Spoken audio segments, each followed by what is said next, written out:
चलिए हम लोग स्टार्ट करते हैं एक चैप्टर से। चैप्टर का नाम क्या है?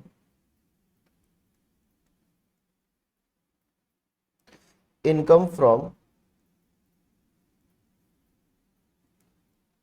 House property. Income from house property.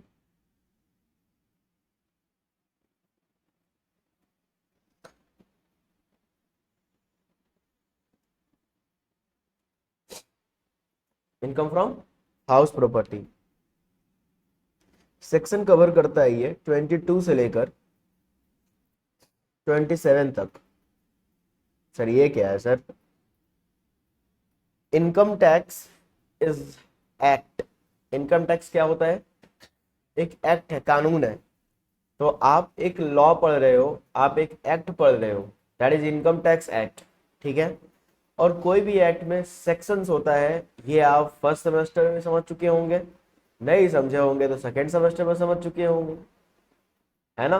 तो आप ऑलरेडी कमर्शियल लॉ पढ़े हुए हैं, कॉर्पोरेट लॉ पढ़े हुए हैं, और फिलहाल एक और लॉ आ गया आपके पर, income tax law, income tax act. तो कोई भी एक्ट में ये सेक्शन लिखा हुआ रहता है। तो हमारे पास इनकम फ्रॉम एचपी में सेक्शन 22 से लेकर 27 तक जो भी इसके अंदर बातें हैं वो इनकम फ्रॉम एचपी को लेकर बात किया गया है। सर क्या हुआ फिर? कुछ हुआ नहीं। अब मेरा बात ध्यान से समझने की कोशिश करिएगा। यहां से जैसे कि आपको पिछला क्लास में बताया गया था कि there are lots of sources, बहुत सारा सोर्स होता है ना। सर क्या चीज का सोर्स? इनकम अर्न करने का बहुत सारा सोर्स होता है। आप चोरी कर सकते हैं, डकैती कर सकते हैं, बहुत सारा सोर्स होता है। These are the sources. But हम लोग क्या करते हैं, इनकम टैक्स में टैक्स पर्पस के पॉइंट ऑफ व्यू से सारा सोर्सेस को क्या किया जाता है, क्लासिफाई कर दिया जाता है। कितने हेड्स में? सबसे पहला हेड क्या था, दूसरा हेड क्या था, तीसरा हेड क्या था, चौथा हेड क्या था, कैपिटल गेन, और लास्ट वाला हेड है अदर सोर्सेस। तो अब क्वेश्चन ये उठता है कि सर ये पांचों हेड पढ़ना है क्या? तो जी बिल्कुल, इसी सेमेस्टर में आपको ये पांचों हेड पढ़ना है। और वह शुभ घड़ी है जो आप एक हेड को पढ़ना चालू कर रहे हैं। बात समझ में आया? ये हेड को स्टार्ट कर रहे हैं। तो क्वेश्चन ये है कि सर जो आप बता रहे हैं कि जो भी हमारा सोर्सेस ऑफ इनकम है, क्या बोलिए, सोर्सेस ऑफ इनकम है, वो हेड में जाएगा। ये बहुत सारा हमारे पास हेड है, बहुत सारा मैंने 5 हेड है, 5 हेड में जाएगा। तो जो भी सोर्सेस ऑफ इनकम है वो एचपी वाला हेड में कब जाएगा? मतलब सर कुछ तो नियम होगा ना कि जो सोर्सेस है वो एचपी में डालना है, कि सैलरी में डालना है, कि पीजीपीपी में डालना है, कि कैपिटल गेन में डालना है, कि अदर सोर्सेस में डालना है। किस में जाएगा, कौन सा वाला हेड में क्लासिफाई होगा? तो व्हाट आर द बेसिस, किस बेस पर हम लोग सोर्सेस को, इनकम को, सोर्सेस माने इनकम, इनकम को एचपी में डालेंगे? सर वो इनकम फ्रॉम एचपी होगा ना तो एचपी में डाल देंगे, ऐसे नहीं होता है। there are something basis, there are something called basis। एक बेस होना चाहिए, उस बेस पर एचपी में ये जाएगा। उसी बेस को बोलते हैं चार्जेबिलिटी सेक्शन। क्या बोलते हैं? चार्जेबिलिटी। अगर चार्जेबिलिटी सेक्शन में लिखे गए कंडीशंस, लिखे गए बातें एकदम सटीक है वो इस इनकम के ऊपर, पूरा वो इनकम के ऊपर वो कंडीशन अप्लाइड हो जाता है, तो इट मीन्स वो इनकम आपके इनकम फ्रॉम एचपी में जाएगा। मान लीजिए कि एक इनकम पकड़ लिए ये वाला। अब ये इनकम से पूछेंगे भाई साहब यहां पर एक गेट कीपर है, वो बस क्या चेक करता है, चार्जेबिलिटी चेक करता है उस इनकम का। क्या चेक करता है? हाँ, ये बोलता है तुम इस इनकम में आना चाहते हो, सोर्स बोलता है या एक्टिव इनकम बोलता है हाँ हम इस वाले हेड में आना चाहते हैं। तो इस वाले हेड में आने के लिए एक रूल्स है, एक कंडीशन है, एक रूल्स है, एक कंडीशन है। वो कंडीशन अगर मिट करेगा तो ही ये इनकम इस वाले सोर्स में आएगा, अदरवाइज नहीं आएगा। तो फिर सर यहां नहीं आएगा तो कहां जाएगा? वो डिपेंड करता है कि कौन से वाले चार्जेबिलिटी का क्राइटेरिया को मिट कर रहा है। हर सोर्स, हर हेड में ना अपना अपना क्या है, चार्जेबिलिटी है। फिलहाल हम लोग ये पढ़ रहे हैं कि इनकम फ्रॉम एचपी का चार्जेबिलिटी क्या है। अगर इनकम फ्रॉम एचपी का चार्जेबिलिटी कोई भी इनकम फॉलो कर लेता है तो फिर वो कहां चला जाएगा, इनकम फ्रॉम एचपी में जाएगा। तो हर एक इनकम से क्या पूछना, हर एक इनकम से ना 3 कंडीशन पूछना है। चार्जेबिलिटी सेक्शन में ना एचपी में 3 कंडीशन है, वो 3 कंडीशन मिट कर गया तो एचपी में आएगा। वो तीनों कंडीशन मिट नहीं, सर तीनों में से कोई एक, हाँ तीनों में से कोई एक भी मिट नहीं किया तो वो इनकम फ्रॉम एचपी में नहीं जाएगा। तो 3 कंडीशन आपको पढ़ना पड़ेगा। बात समझ में आया क्या? तो क्या समझ में आया, कोई भी इनकम को कहां आना है, इनकम फ्रॉम एचपी में आना है तो उसको चार्जेबिलिटी का कंडीशन को क्या करना पड़ेगा, मिट करना पड़ेगा, तभी इनकम फ्रॉम एचपी में आएगा, अदरवाइज इनकम फ्रॉम एचपी में आज बनना। तो हमारा पहला ही पॉइंट चालू होता है यहां से, हेडिंग डालिएगा चार्जेबिलिटी। चार्जेबिलिटी का सेक्शन भाइयों याद करना पड़ेगा। देखो सारा सेक्शन तो हम नहीं बोलेंगे, पर जो जो सेक्शन बोलेंगे ना वो सब कुछ याद करना होगा। अब बिलीव करिए, होता क्या है ना, इतना प्रैक्टिस करते करते अब सारा सेक्शन आप लर्न भी कर लेते हैं। समझ में आ रहा है क्या, याद हो जाता है, कोई बड़ा इशू नहीं है। समझ में आ रहा है हम क्या बोल रहे हैं? तो पहला क्या सेक्शन नंबर बताइए, 22। अच्छा हमारा एचपी का सेक्शन कहां से कहां चालू होता है और कहां खत्म, 22 पे शुरू 27 पे खत्म। समझ में आ रहा है, तुम पे शुरू और 27 पे खत्म, तुम पे शुरू तुम पे खत्म नहीं, 22 पे शुरू और 27 पे खत्म। तो चार्जेबिलिटी सेक्शन क्या है हमारा, चार्जेबिलिटी सेक्शन हमारा सेक्शन 22 है। इसके अंदर कितने सारे कंडीशन है, इसके अंदर सर 3 कंडीशन है। कितने कंडीशन है, 3 कंडीशन। चलिए कंडीशन लिखते हैं, आइए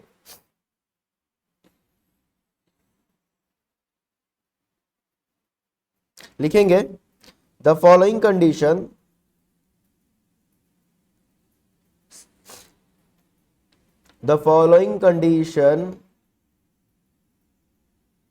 must be satisfied in order to charge any income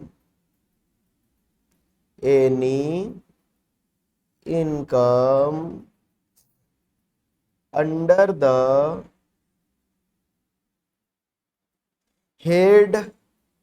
the head income from HP. अच्छा इनकम फ्रॉम एचपी आप समझते हो ना, income from house property. Sir क्या बोला, बोल क्या रहा है, देख भाई हिसाब से इतना ही बोल रहा है, कोई भी इनकम को अगर इनकम फ्रॉम एचपी में आना है, कोई भी इनकम को कहाँ आना है, इनकम फ्रॉम एचपी में आना है तो 3 कंडीशन जो देने वाले कंडीशन है ना, वो कंडीशन को क्या करना पड़ेगा, सेटिस्फाइड करना पड़ेगा, मिट करना पड़ेगा। सर 1 2 3 कंडीशन है तो तीनों कंडीशन मिट करना होगा। जी हाँ बिल्कुल, तीनों कंडीशन मिट करना होगा। तीनों में से कोई एक भी मिस कर गया तो वो इनकम को बोलेंगे भागो यहाँ से, यहाँ तो तुम नहीं आएगा। 3 कंडीशन है, वो तीनों कंडीशन अगर सेटिस्फाइड किया तो ही कहीं ना कहीं इनकम फ्रॉम एचपी में आएगा। अदरवाइज तीनों में से कोई एक भी अगर सेटिस्फाइड नहीं किया, कोई एक भी सेटिस्फाइड नहीं किया, 2 किया 1 नहीं किया, तो भी वो इनकम हम इनकम फ्रॉम एचपी में आने नहीं देंगे। सो तीनों कंडीशन क्या है, पहला कंडीशन आ रहा है, there must be building, there must be a building, there must be a building होना चाहिए। दूसरा, the SSC must be the owner of the property।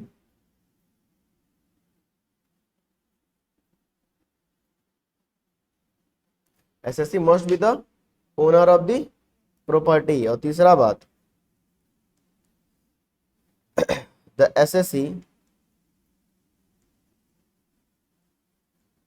अच्छा एसएससी का मतलब समझ में आता है ना आपको, जो पर्सन क्या देने वाला है, हाँ, तो जो SSC must not use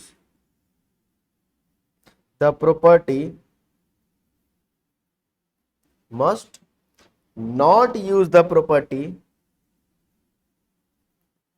for the purpose of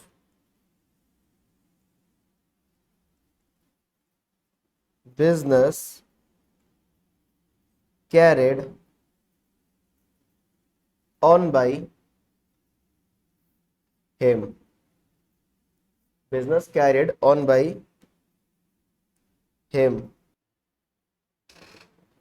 there are three condition. पहला कंडीशन क्या है भाइयों, there must be a building. क्या होना चाहिए, बिल्डिंग होना चाहिए। समझ में आ रहा है, there must be a building, building होना चाहिए। दूसरा कंडीशन क्या है, दूसरा कंडीशन की जो एसएससी है ना, एसएससी जिससे आप बात कर रहे हैं कि देखो तुमसे हम टैक्स लेंगे क्योंकि तुम्हारा इनकम फ्रॉम एचपी हो गया, तो वह एसएससी ही उस बिल्डिंग का ओनर होना चाहिए। ठीक है ना, यानी SSC must be the owner of the property. ठीक है ना। और तीसरा, SSC must not use the property for the purpose of business. Business के लिए वो प्रॉपर्टी का यूज नहीं करना है। समझ में आ रहा है ना। एक मिनट, बिजनेस के लिए यूज नहीं करना है माने हम बिजनेस के लिए यूज नहीं कर सकते, हम माने एसएससी बिजनेस के लिए यूज नहीं कर सकता है। सर जैसे कि एक बिल्डिंग है, ये समझ में आ रहा है ना, ये क्या है, बिल्डिंग है, और ये क्या है, एक लैंड है। ठीक है ना, जमीन का टुकड़ा। ये इस लैंड का ओनर है, मान लीजिए आप इस लैंड का क्या है, ओनर है। और आपको क्या हो रहा है, इस लैंड से इनकम हो रहा है। साल में आप इस लैंड को भाड़ा देकर ही कम से कम 10 लाख रुपया कमा रहे हैं। तो क्या ये इनकम एचपी में आएगा? जवाब है ना, क्योंकि पहला ही कंडीशन बोल रहा है कि there must be a building. ये ऊंची है बिल्डिंग वाला केस नहीं है, बिल्डिंग नहीं है भाई साहब। तो यहाँ तो इनकम फ्रॉम एचपी में ये इनकम तो नहीं आएगा। समझ में आ रहा है क्या? तो पहला कंडीशन क्या बोल रहा है कि बिल्डिंग होना चाहिए। दूसरा कंडीशन क्या बोला सर? दूसरा कंडीशन बोल रहा है कि there SSC must be the owner of the property. SSC must be the owner of the property. जैसे कि एग्जांपल के तौर पे ये एक प्रॉपर्टी था, ठीक है ना, गोवा में बिल्डिंग था इस बार। ये गोवा में एक प्रॉपर्टी था। आपका फ्रेंड का नाम है, फ्रेंड का नाम चार्ली, जो भी हो, फ्रेंड का नाम चार्ली है। वो गोवा में एक प्रॉपर्टी है, और वो जो फ्रेंड है वो यूएसए में रहता है। कहाँ रहता है? वो आपको प्रॉपर्टी बोला कि भाई तुम देख रेख करो ना। ठीक है ना, तुम ऐसे ही उस प्रॉपर्टी का देख रेख कर रहा था, और वहां पर उस प्रॉपर्टी में को रेंट में लगाकर होटल बनाकर वहां से बहुत सारा रेंट वगैरह तुम कमा रहा था, बहुत सारा, मतलब रेसिडेंशियल पर्पज के लिए दे दिया, लोग रह रहे थे, होटल नहीं, रेसिडेंशियल पर्पज के लिए दे दिया, कोई रह रहा था और आपको रेंट मिल रहा था। किसको रेंट मिल रहा था? आपको, चार्ली को नहीं। आपका दोस्त था ना चार्ली, चार्ली तो यूएसए में है, वो आपके नाम पे प्रॉपर्टी नहीं किया है, बस बोला भाई प्रॉपर्टी मेरा देख रेख कर लो, और इनकम जो भी हो रहा था कौन रख रहा था? अरे तुम रख रहे थे भाई साहब, तुम रख रहे थे, चार्ली नहीं रख रहा था प्रॉपर्टी। क्या ये बिल्डिंग है? क्या ये बिल्डिंग है? यस सर, बिल्डिंग तो है। अच्छा, इनकम हुआ है कि नहीं? हाँ, इनकम तो हुआ है बहुत सारा, तुम रेंट कमाए हो घर भाड़ा दे दे के। हाँ, तो आओ देखते हैं ये इनकम के ऊपर, ये रेंट के ऊपर, रेंट इनकम के ऊपर इनकम फ्रॉम एचपी में टैक्स लिया जाएगा कि नहीं लिया जाएगा? पहला बताओ, क्या बिल्डिंग है?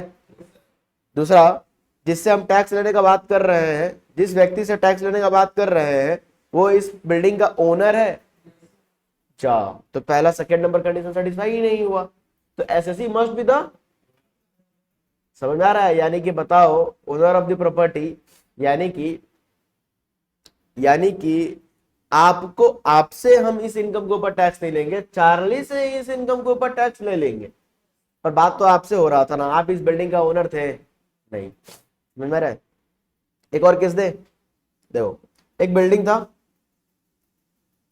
ठीक है ना, आप, एक बिल्डिंग था, आपको सामने वाला रेंट पे दिया 10,000 का रेंट, चलो एक 10 लाख का रेंट, कितना लाख का रेंट? 10 लाख का रेंट। आप क्या किए, सेम प्रॉपर्टी को किसी और को भाड़ा पे लगा दिए। सेम प्रॉपर्टी को क्या किए, किसी और को भाड़ा पे दे डाले, और उसको कितना में, प्रॉपर्टी का रेंट कितना में डाले? 15 लाख का रेंट पे दे दिया आप। तो आपको 15 लाख रुपए का इनकम हो रहा है कि नहीं हो रहा है? अरे बोलो ना। अरे नहीं समझे, आपको कितना लाख का इनकम हो रहा है, तो क्या ये 15 लाख के इनकम के ऊपर क्या आप टैक्स देंगे इनकम फ्रॉम एचपी में? पहला केस, क्या ये बिल्डिंग है? बिल्डिंग तो है। क्या इस बिल्डिंग का ओनर आप है? तो 15 लाख रुपया के इनके ऊपर इनकम का टैक्स, इनकम के ऊपर टैक्स इनकम फ्रॉम एचपी में नहीं आएगा। सर इसका मतलब टैक्स देना ही नहीं है? नहीं, कौन बोला टैक्स देना नहीं है, कहीं और जाएगा, पर इनकम फ्रॉम एचपी में अदर सोर्सेस में जाएगा। कहाँ जाएगा? अदर सोर्सेस में। इसको बोलते हैं प्रॉपर्टी सब लेट आउट। प्रॉपर्टी क्या बोलो? सब लेट आउट।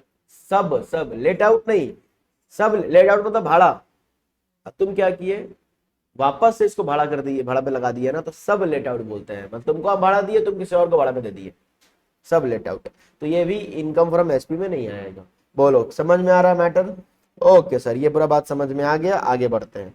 क्या हुआ कि एक प्रॉपर्टी था, बात ध्यान समझना, एक प्रॉपर्टी था, उस प्रॉपर्टी को आप रेंट पे लगा दिए, ठीक है ना, रेंट पे दिए, 15,000 रुपया महीना करके रेंट पे दे दिए।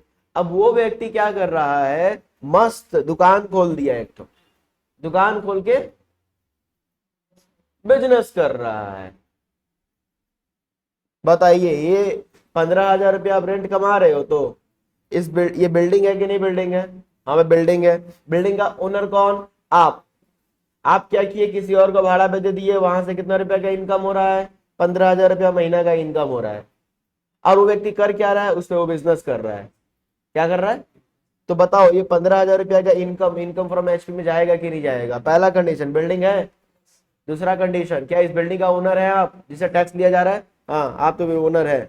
तीसरा, क्या आप बिजनेस कर रहे हैं इस प्रॉपर्टी पे? हाँ, अरे आप बिजनेस थोड़ी ना कर रहे हो, यहाँ मना किया हुआ है, must not use the property for the purpose of business, carried on by him. तुम्हारे द्वारा अगर हो रहा है ना, तो फिर ये एचपी में नहीं जाएगा। कोई और करे तो एचपी में जाएगा, कोई दिक्कत नहीं है। समझ में आ रहा है? कोई और बिजनेस कर रहा है, कोई फर्क नहीं पड़ता, इनकम फ्रॉम एचपी में जाएगा। आप बिजनेस मत करना भाई साहब, आप बिजनेस मत करना। अपना प्रॉपर्टी, आप बिल्डिंग होना, बिल्डिंग, दूसरा क्या बोल रहा है, ओनर, आप उस प्रॉपर्टी पे बिजनेस नहीं करोगे, ये लिखा हुआ है, तो इनकम फ्रॉम एचपी में नहीं जाएगा। अगर आप बिजनेस करते हो तो इनकम फ्रॉम एचपी में नहीं, सॉरी, आप अगर बिजनेस करते हो तो इनकम फ्रॉम एचपी में नहीं जाएगा। कोई और क्या कर रहा है, उसमें रह रहा है कि बिजनेस कर रहा है, क्या फर्क पड़ रहा है? कोई रह रहा है या उसमें बिजनेस कर रहा है कि खाली ताला मार के छोड़ दिया है, उससे क्या फर्क पड़ रहा है? इनकम फ्रॉम एचपी में जाएगा। वो कुछ करे फर्क नहीं पड़ता। समझ में आ रहा है? हाँ, तो रेंट ले रहे हैं, रेंटल इनकम। तो वो किस लिए बिजनेस कर रहा है कि क्या कर रहा है, उससे फर्क नहीं पड़ता है। आप बिजनेस नहीं करना। अगर आप बिजनेस करते हो ना उस प्रॉपर्टी पे, तो फिर ये बिजनेस इनकम माना जाएगा। क्या माना जाएगा? Business income. आप बिजनेस कर रहे हैं तो क्या माना जाएगा? बिजनेस इनकम माना जाएगा। समझा रहा है ना? आप नहीं समझा रहे? सर अगर हम बिजनेस करेंगे तो इनकम ही कहां से हो जाएगा? हम बताएंगे इसके ऊपर, बिजनेस के बारे में थोड़ा सा और डीपली है, थोड़ा आगे बढ़ेंगे तो समझ में आएगा। फिलहाल इनिशियल स्टेज पे ये समझ में आया पूरा, तीनों पॉइंट पहला लर्न हो गया पूरा। पहला पॉइंट क्या है, देयर मस्ट बी अ, दूसरा क्या है, SSC must be the owner of the property, SSC must be the owner of the property. तीसरा क्या है कि SSC must not use the property, must not use the property for the purpose of business carried by him, must not use the property for the purpose of business purpose के लिए property का use नहीं होना चाहिए। और business कौन चला रहा ना रहा हो, हम ना चला रहे हो, एसएससी प्रॉपर्टी को कैरिड ना कर रहा हो। समझ में आ रहा है? नॉट लगा हुआ है ना, तो प्रॉपर्टी बिजनेस पर्पस के लिए यूज मेरे द्वारा नहीं होना चाहिए। कोई और करे तो, तुम करो तो ठीक, पर हम ना करें। अगर हम कर दिए तो ये बिजनेस इनकम माना जाएगा। क्या माना जाएगा? और कहां चला जाएगा? पीजीबीपी में चला जाएगा। बोलो डन? जितना लर्न हो गया, चलो आओ टेस्टिंग करते हैं, एग्जाम्पल, जल्दी जल्दी। बहुत प्यारा चैप्टर है, हाँ, पर लेंदी चैप्टर है, और इससे भयानक लेंदी तो इसके बाद वाला सैलरी है। टैक्स में आप बिलीव करिए, ए से लेकर जेड तक आपको पढ़ाया जाएगा, कहीं पर भी इतनी से भी टफनेस नहीं आएगा। सबसे टैक्स टफ क्यों है? ए से जेड का जो दुनिया है ना, उस दुनिया के अंदर इतना बातें आपके दिमाग में भर दिया जाएगा कि आपके लिए कॉम्प्लेक्स बन जाएगा, क्रिएट हो जाएगा, लेंदी हो जाएगा, इतना चीज को रिकॉल करना पॉसिबल नहीं हो पा जाता है। बस में रहा है। तो लेंदीनेस बहुत ज्यादा है चैप्टर का, वास्ट बहुत ज्यादा है, पर हर एक चैप्टर, हर एक टॉपिक भयानक ईजी है।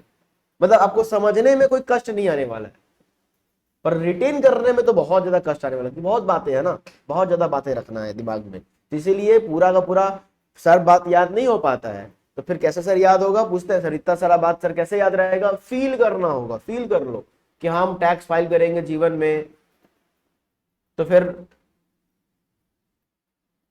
तो प्रैक्टिकली कनेक्ट कर लोगे कि टैक्स फाइल करेंगे तो इतना कुछ कैसे याद रहेगा।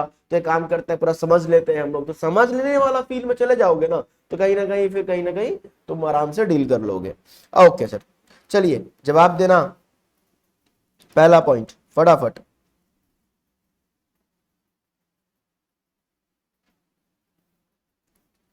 श्री गणेश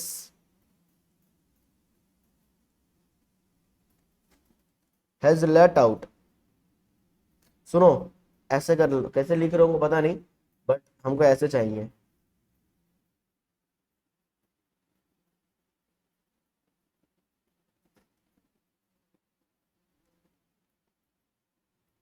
इस तरह से, समझे? तो यहां पर आपको कुछ पर्टिकुलर्स बताएंगे और आपको क्या करना है, यहां पर ट्रीटमेंट बताना है। डन। चलो, Shri Ganesh has let out his vacant land to Shri Kartik. अरे श्री गणेश जो है ना, वो अपना प्रॉपर्टी किसको दे दी है? श्री कार्तिक को, और 15,000 महीना में।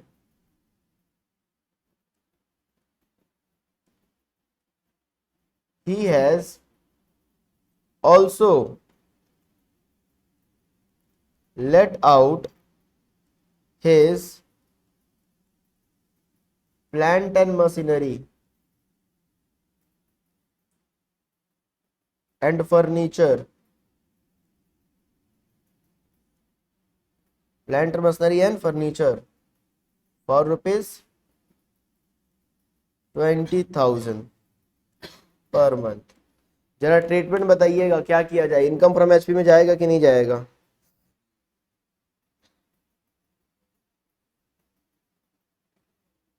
हम्म,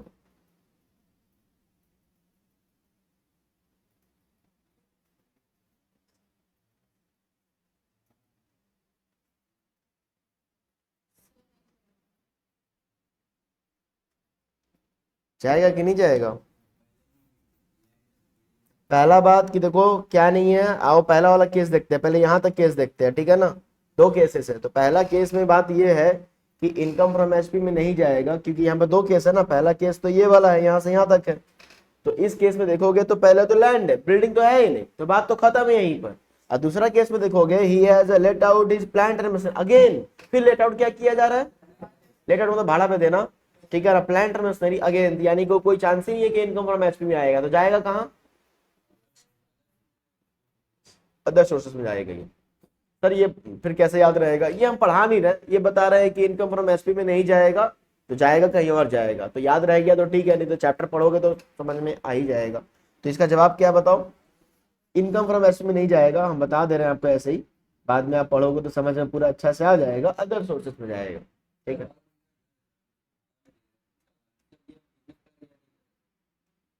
पूरा एक बार पढ़ लीजिए, शायद आपको जवाब मिल जाए, नहीं जवाब मिलेगा तो फिर पूछिएगा, ठीक है? पहले सबसे पढ़ लीजिए ये वाला, जितना भी लिखवा रहे हैं ना पॉइंट्स, क्वेश्चन से चालू हुआ है, इसको साथ कर लीजिए, शायद समझ में आ जाए। तो डन। यहां पर आगे Shri Ram own a building in Kolkata. Ram ji Ayodhya छोड़ के कोलकाता में आ गए हैं रहने के लिए।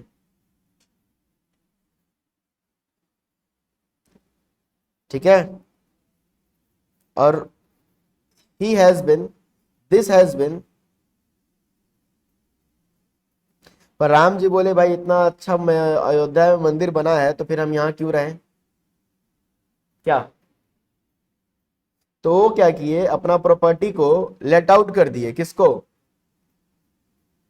उनका सबसे प्यारा भाई कौन है? नहीं, प्यारा भाई लक्ष्मण नहीं है, गलत फहमी में हैं आप। हनुमान जी भाई हैं। वाह, भरत। ठीक है, मतलब सभी लोग प्यारा है उनके लिए, मतलब एक बस ऐसे ही बोल रहे हैं। तो अपना भरत भैया को बोले कि एक काम करिए, मेरा कलकत्ता वाला जो है ना बिल्डिंग, उसको आपको हम भाड़ा में देते हैं, जाइए वहां रहिए। भरत भैया बोले ठीक है, कितना रेंट देना होगा? तो राम जी बोले 25,000 रुपया रेंट दे देना पर मंथ। जाओ जाओ जाओ, आराम से रहो, वहां पर मस्त फ्लैट है, गंगा के किनारे वाला बिल्डिंग है। ठीक है ना। भारत भैया बोले भाई हमको तो खुद रहना नहीं है, ठीक है, मेरे पास तो खुद ही क्या है, प्रॉपर्टी है। ठीक है, तो वो खुद ही इस प्रॉपर्टी को क्या किए, Shri Bharat also let out property, also let out same property कर दो, same property to Shri Lakshman. ओ बोले भाई लक्ष्मण भैया आप ही ले लीजिए, बहुत दिन आप 14 साल वनवास घूमे, जाइए अब आराम से सुकून से कलकत्ता वाला जमीन में रहिए। और लक्ष्मण भैया को दिमाग लगा के भरत भैया 30,000 रुपये दे दिए। राम जी भैया लक्ष्मण को कितना में प्रॉपर्टी दिए? समझा रहा है ना? राम जी ऐसे यहाँ लिखते हैं, राम जी, यहाँ लिखना मत, ही वाला नीचे वाले तो समझाने के लिए। भरत भैया को कितना में प्रॉपर्टी में दिए, रेंट में दिए? 25,000 पर मंथ। ठीक है ना। और भरत भैया लक्ष्मण को कितना में दे दिए? 30,000 में। तो राम जी को इनकम कितना का हो रहा है? 25,000 पर महीना का। अब भरत जी को इनकम कितना का हो रहा है? भरत जी को इनकम 30,000 का नहीं हो रहा है, समझ गए ना? भरत जी को इनकम कितना का हो रहा है? 5,000 का। 30,000 जो मिलेगा लक्ष्मण जी से वो तो 25,000 तो राम जी को दे देंगे, तो भरत भैया को कितना का इनकम हो रहा है? 5 का हो रहा है। भरत का भैया का इनकम 5,000 है। तो यहाँ पर दो लोगों की कहानी है, हम आपको बता रहे हैं कि भरत का इनकम, अच्छा लक्ष्मण जी को कुछ इनकम हो रहा है क्या? लक्ष्मण जी को तो कोई इनकम ही नहीं हो रहा है। तो 3 लोग तो हैं, उसमें से 2 ही लोग को इनकम हो रहा है, एक राम जी को इनकम हो रहा है और एक भरत जी को। तो राम जी का पहले बताइए, राम जी का जो ये इनकम है वो एचपी में जाएगा कि नहीं जाएगा? हाँ, राम जी का इनकम एचपी में जाएगा। कैसे, वो पता करो। क्या राम जी बिल्डिंग दिए हैं? हाँ। बिल्डिंग का ओनर भी है? हाँ। और बिजनेस पर्पज के लिए दिए हुए हैं। मान के चलो ये लिखा हुआ नहीं है तो रेसिडेंशियल पर्पज के लिए ही है मेरा। हाँ तो ठीक है, रेंट पे दिए है ना, हम तो यूज नहीं ना कर रहे हैं, वो सामने वाले भरत भैया वो बिल्डिंग पे अपना मस्त जो है बैर का बिजनेस करे, कि जो करना है करे ना। बात समझ में आ रहा है ना? तो उससे तो हम लोग को मतलब नहीं है, राम जी को कोई मतलब नहीं है, रेंट पे दिए है कि नहीं दिए हैं, बस। तो ये इनकम कहाँ चला जाएगा? एचपी में। राम जी का इनकम एचपी में, तो वो लिख लीजिए यहाँ पर, 2 बातें करके लिखना होगा, है ना, ये वाला जो लिखवाए। तो अच्छा लक्ष्मण जी का इनकम, एक बार भरत जी का इनकम बता दीजिए। इनकम भरत जी का 30,000 माइनस 25,000, दैट इज 5,000। अरे लिखना है तो लिख लीजिए, क्या दिक्कत है, नहीं लिखना है मत लिखिए। और हम कुछ लिख रहे हैं तो चाहो तो लिख लो, नहीं चाहो तो याद रहता है, लास्ट टाइम में याद नहीं रहता है। चलो बताओ, रेंटल इनकम, जल्दी जल्दी। रेंटल इनकम अर्न बाई, लिखेंगे earn by Shri Ram is taxable under HP. ठीक है, क्यों? As he is owner of the property, इसीलिए ओनर ऑफ द प्रॉपर्टी भी थे, बिल्डिंग तो था ही, रेंट भी दिए हुए थे, ओनर ऑफ द प्रॉपर्टी थे। दूसरा, अब भरत जी का बात करते हैं। Shri Bharat is not the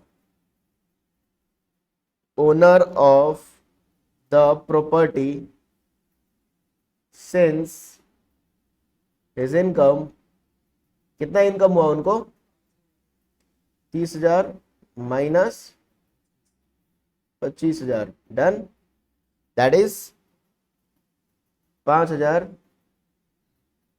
chargeable to, कहाँ चार्ज होगा, टैक्सेबल लिख देते रहे, टैक्सेबल टू इनकम में, तो इनकम फ्रॉम एचपी में तो नहीं होगा, तो कहाँ होगा, अदर सोर्सेस, अदर सोर्सेस कहाँ होगा, अदर सोर्सेस, अदर सोर्सेस। बोलो, बात जमा, इतना बुझते पारछो। सर ये सब बढ़िया नहीं लगता है, फटाफट वाला करवा दीजिए, है ना, एग्जाम में जो क्वेश्चन एग्जाम में आए।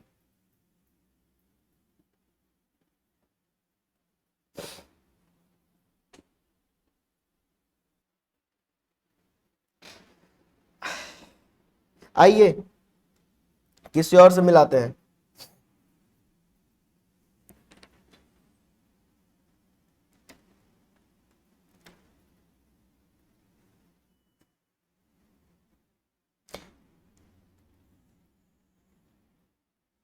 लक्ष्मी माता लिमिटेड, लक्ष्मी माता limited let out it's property, Lakshmi माता बहुत सारा प्रॉपर्टी लेट आउट की हुई है, हाँ, वेरियस बैंक्स को, इंश्योरेंस कंपनी को, वाह वाह कितना प्रॉपर्टी है सर, अरे तो है कौन, लक्ष्मी माता है, गवर्नमेंट को, सर गवर्नमेंट माने government agencies to improve its business infrastructure,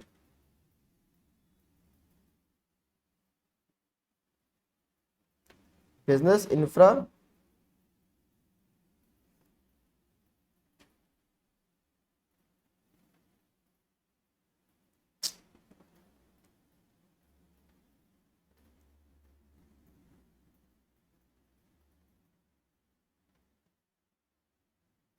business infrastructure, बताइए ये कहां जाएगा,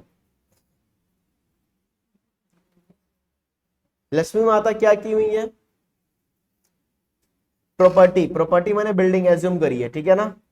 अच्छा लक्ष्मी माता देखिए क्या है, एक कंपनी है, खाना मत बजाइएगा, ओ माता जी, क्या है ये, कंपनी है, प्रॉपर्टी है उनके पास, एज्यूम करिए बिल्डिंग है, ठीक है ना, वो क्या की है, लेट आउट की हुई है, पहला बताइए क्या बिल्डिंग, क्या बिल्डिंग है, दूसरा क्या ओनर है, हाँ लक्ष्मी माता लिमिटेड कंपनी का ओनर है, ठीक है ना, दूसरा क्या किया गया, रेंट पे दिया गया है, हाँ, अरे हाँ हाँ, वेरियस बैंक को, कंपनी को, गवर्नमेंट एजेंसी को रेंट पे दिया गया है, पर रेंट पे तो दिया गया है, रेंट पे तो दिया गया है, बट उद्देश्य भी देखना होगा, मेरी बात समझिए, बहुत इंपॉर्टेंट बात है, खाली ये देखने से नहीं होगा, हम रेंट नहीं कर रहे हैं ना, सामने वाला तो रेंट कर, सामने वाला क्या कर रहा है, सामने वाला ना बिजनेस इनकम कर रहा है, हम थोड़ी ना कर रहे हैं, इसीलिए जो है ना, हम नहीं कर रहे हैं तो इनकम फ्रॉम एचपी में आएगा, हम करते तब ना पीजीबीपी में जाता, हम तो नहीं ना कर रहे हैं तो इसीलिए एचपी में जाएगा, एरोकम चौलवे ना, हम ये नहीं देख, ये तो देखेंगे देखेंगे, साथ ही साथ देखेंगे कि आप क्या किसी और को जो दिए हुए हैं बिजनेस रेंट, प्रॉपर्टी रेंट पे, तो वो जो बिजनेस कर रहा है ना, उसको ऑब्जेक्टिव क्या है, कहीं उसका ऑब्जेक्टिव से आपका बिजनेस डेवलप तो नहीं हो रहा है, आप उसको रेंट दे दिए, ये सोचकर रेंट दे दिए कि वो आएगा, आएगा तो रोड बनाएगा, रोड बनाएगा, इलेक्ट्रिसिटी बनाएगा, वहां पर डेवलप कर देगा, और डेवलप कर देने से कल को मेरा बिजनेस में फायदा हो जाएगा। तो गवर्नमेंट, तब इस केस में क्या हुआ कि भले आप कहीं ना कहीं, चलो ठीक है, बिल्डिंग था, प्रॉपर्टी, आप इस बिल्डिंग के building, there must be a building है, अब इस प्रॉपर्टी के ओनर है। तीसरा केस कि बिल्डिंग जो है क्या नहीं होना चाहिए था, अपने यूज के लिए, अपने बिजनेस पर्पज के लिए नहीं करना चाहिए था। हाँ ठीक है, अपने पर्पज के लिए हम नहीं किए, किसी और का भाड़ा पे दिए, वो बिजनेस किया, बट उसका बिजनेस करने से क्या फायदा हो, क्या मेरे को फायदा हो रहा है? हाँ, अगर उसके बिजनेस करने से मेरे बिजनेस को फायदा होगा, तुम्हारे को बिजनेस करने से, तुम बिजनेस करने से, हम जिसको रेंट पे दिए उसके बिजनेस करने से मेरे बिजनेस को फायदा होगा, भले हम बिजनेस, तो भी ये कहां जाएगा, इनकम पीजीबी में चला जाएगा। नहीं समझ में आया? आराम से पहला चीज बताओ, तीनों कंडीशन मीट कर रहा है कि नहीं, आराम से, हड़बड़ाओ नहीं। पहला कंडीशन क्या है, क्या पहला condition there must be a building है? दूसरा कंडीशन क्या है, ओनर ऑफ द बिल्डिंग है। तीसरा कंडीशन क्या होता है कि SSC must not use the property for the business purpose carried by him, खुद से वो बिजनेस पर्पज के लिए यूज ना करे। तो क्या हम बिजनेस पर्पज के लिए यूज कर रहे हैं कि जिसको दिए हैं उसको, वो बिजनेस पर्पज के लिए यूज कर रहा है, जिसको दिए हैं वो बिजनेस पर्पज के लिए यूज रहा है। तीनों कंडीशन मीट कर जा रहा है, तीनों कंडीशन मीट किया तो इनकम फ्रॉम एचपी में आ जाना चाहिए था। तो ये इनकम फ्रॉम एचपी में जाएगा? जवाब है नहीं। क्यों नहीं जाएगा?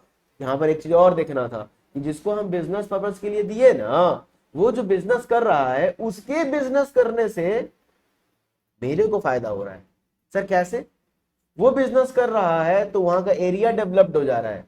अब वहां का एरिया डेवलप्ड हो जा रहा है, वहां इंफ्रास्ट्रक्चर डेवलप्ड हो जा रहा है, इस शर्त पे ही दिए हुए हैं कि भाई तुम वहां पर इंफ्रास्ट्रक्चर डेवलपमेंट करोगे तो कल को मेरा फायदा होगा कि नहीं, मेरा बिजनेस का फायदा होगा कि नहीं होगा, मेरे लिए बिजनेस करना आसान हुआ कि नहीं हुआ। तो कहीं ना कहीं इसका मतलब ये है कि तुम इसीलिए भाड़ा पे दिए उसको कि ताकि कल को 2 4 5 महीना 1 साल बाद तुम्हारा बिजनेस सेटलमेंट बढ़िया से हो जाए। तो कहीं ना कहीं तुम तो बिजनेस कर नहीं रहे हो, फिर भी तुम कहीं ना कहीं अपना बिजनेस के लिए ये काम कर रहे हो, इसीलिए इनकम फ्रॉम एसपी में नहीं जाएगा। तो कैसे याद रखना है, अगर हम गवर्नमेंट एजेंसी बैंक को दे रहे हैं इंफ्रास्ट्रक्चर डेवलपमेंट के लिए तो ये इनकम फ्रॉम एसपी में नहीं जाएगा। कहां जाएगा? पीजीबीपी में जाएगा। ठीक है ना? डन? लिखना नहीं है अभी, केस नंबर जल्दी से आ जाओ दूसरा। पीजीबीपी में जाएगा बट लिखो मत, हम बताएंगे क्या करना है आगे। नेक्स्ट पॉइंट में आ जाइए, बस खत्म होने वाला है। 4 number point, state Bank of India, बस खत्म हो गया है, अब सीख गए।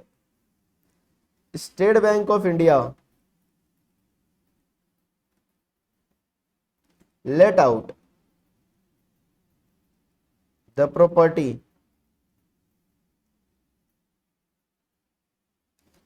to its employee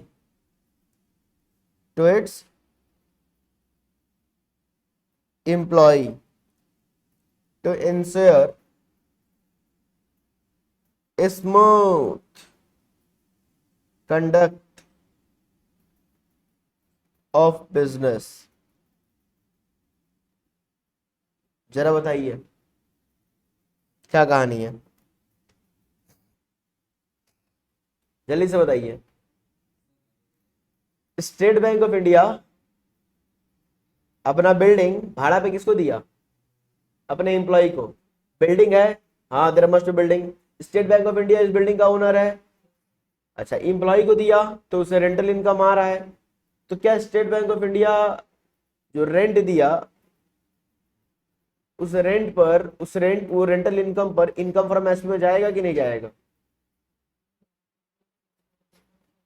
state Bank of India rent पे प्रॉपर्टी दिया है अपने एम्प्लॉय को, तो वो इनकम फ्रॉम एसपी में जाएगा कि नहीं जाएगा? कहीं ऐसा तो नहीं, तुमको ऐसा ऐसा समझो कि क्या इस इनकम में ऐसा तो बिजनेस इनकम वाला बू तो नहीं आ रहा है। ऐसे देखो कि कहीं इस तरह स्टेट बैंक ऑफ इंडिया इसीलिए तो रेंट पे नहीं दिया ताकि उसका बिजनेस का फायदा हो, नहीं लग रहा है? हाँ अब समझो तो लास्ट वाला पॉइंट समझना, जहां बिजनेस बेनिफिट वाला पॉइंट आ गया ना, तो ये इनकम फ्रॉम एचपी में नहीं जाएगा। यानी कि state Bank of India building का ओनर है, बिल्डिंग है, और हम भले रेंट पर बिजनेस नहीं कर रहे हैं, बट जिसको हम दिए ना वो इसीलिए दिए कि उस वो अगर रेंट पे ना दे तो कहीं और रहेगा, कहीं और रहेगा तो आने जाने में दिक्कत होगा। अब मेरा ही बिल्डिंग में रह जा रहा है तो इससे क्या होगा, मेरा बिजनेस को फायदा होगा, मेरा बिजनेस स्मूथ फ्लो चलता रहेगा। तो इसका मतलब कि जो भी उस रेंट से इनकम आ रहा है वो बिजनेस इनकम माना जाएगा। जैसे एग्जांपल के तौर पे आपका स्कूल, रेलवे क्वार्टर, रेलवे वाले लोग को, एम्प्लॉय को क्वार्टर रेंट पे मिल जाता है ना, मान लो, तो रेंट पे जो मिल जाता है तो रेलवे वाला के लिए क्या इनकम फ्रॉम एचपी है? नहीं, बिजनेस इनकम है। वो इसीलिए क्वार्टर दिया अपने एम्प्लॉय को, ताकि जो भी उनका ऑफिस है ऑफिस के आसपास अलॉट कर दिया, ताकि उनको ऑफिस आने में जाने में दिक्कत ना हो, और जब उनको दिक्कत नहीं होगा तो मेरा बिजनेस भी स्मूथ फ्लो में चलता रहेगा। नहीं तो कहीं और रेंट लेता तो आता जाने में टाइम लगता है कि नहीं लगता, और फिर मेरा बिजनेस भी खराब होता है कि नहीं होता। तो ये इनकम से कहीं बिजनेस का बू आ रहा है कि नहीं आ रहा है? हाँ, तो फिर ये क्या हो जाएगा, इनकम फ्रॉम एचपी। समझ में, सॉरी पीजीबीपी मतलब बिजनेस इनकम। समझ में आ रहा है? भले तुम रेंट किसी और को दे रहे हो, तो कहीं ना कहीं बिजनेस कनेक्शन अगर लग गया ना, तो इनकम फ्रॉम एचपी नहीं है। पॉइंट समझ में आ रहा है क्या? संभाल पा रहे हो? चलो अब तुम दे पाओगे, ये वाला बताना थोड़ा सा।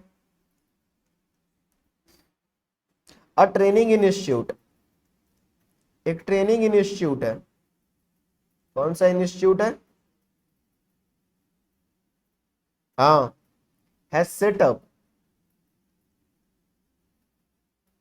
अ हॉस्टल, हॉस्टल लगाया स्टूडेंट के लिए। कितना भला मानुस है ना। एक ट्रेनिंग इंस्टीट्यूट अपने स्टूडेंट के लिए हॉस्टल लगा दिया for the benefit of business, for the benefit of its business. अब बताओ ये कहां जाएगा? क्या इस इनकम से बिजनेस का बुआ आ रहा है? हाँ, मतलब जैसे ही समझ लो ना, बेनिफिट फॉर बिजनेस, अपने बिजनेस के लिए तुम रेंट दे रहे हो ना, कि मेरे बिजनेस को फायदा हो, भले मेरे इनकम डायरेक्टली नहीं इनडायरेक्टली मेरे बिजनेस को फायदा हो, तो ये बिजनेस इनकम माना जाएगा। समझ में नहीं आया? मेरे बिजनेस इनकम को फायदा हो, समझ में आ रहा है? चाहे हम गवर्नमेंट एजेंसी को दे दिए अपना रूम रेंट पे, और ये बोल के तुमको इंफ्रास्ट्रक्चर डेवलप करना है, तो इसका मतलब कि कल को हम बिजनेस, मेरा फायदा होगा कि नहीं होगा? तो business income.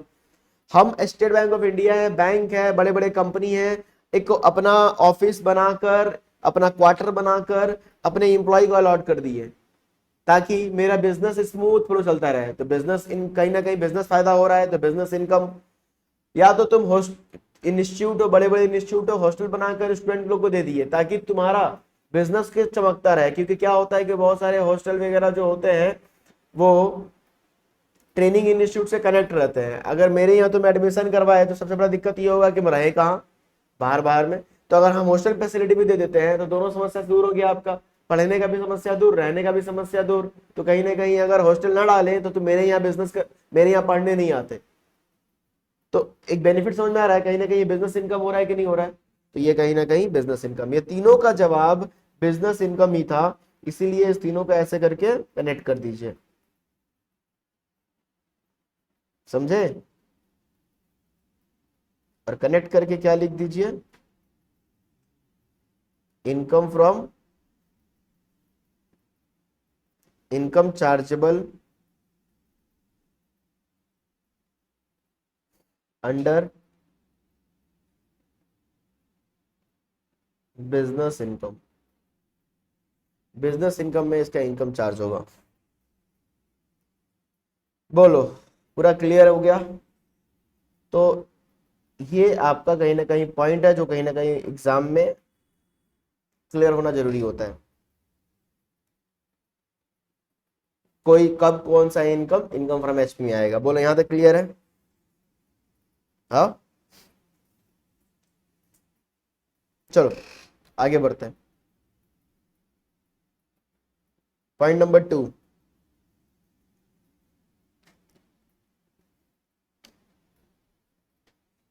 Point number 2, question ये है कि हाउस प्रॉपर्टी का मतलब क्या होता है? What do you mean by house property?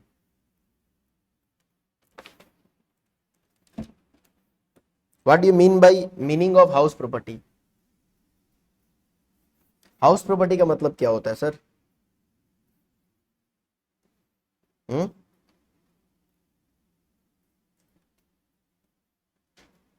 Meaning of,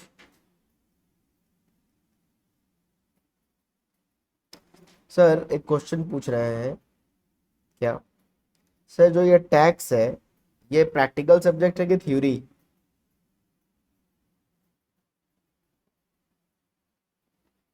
theory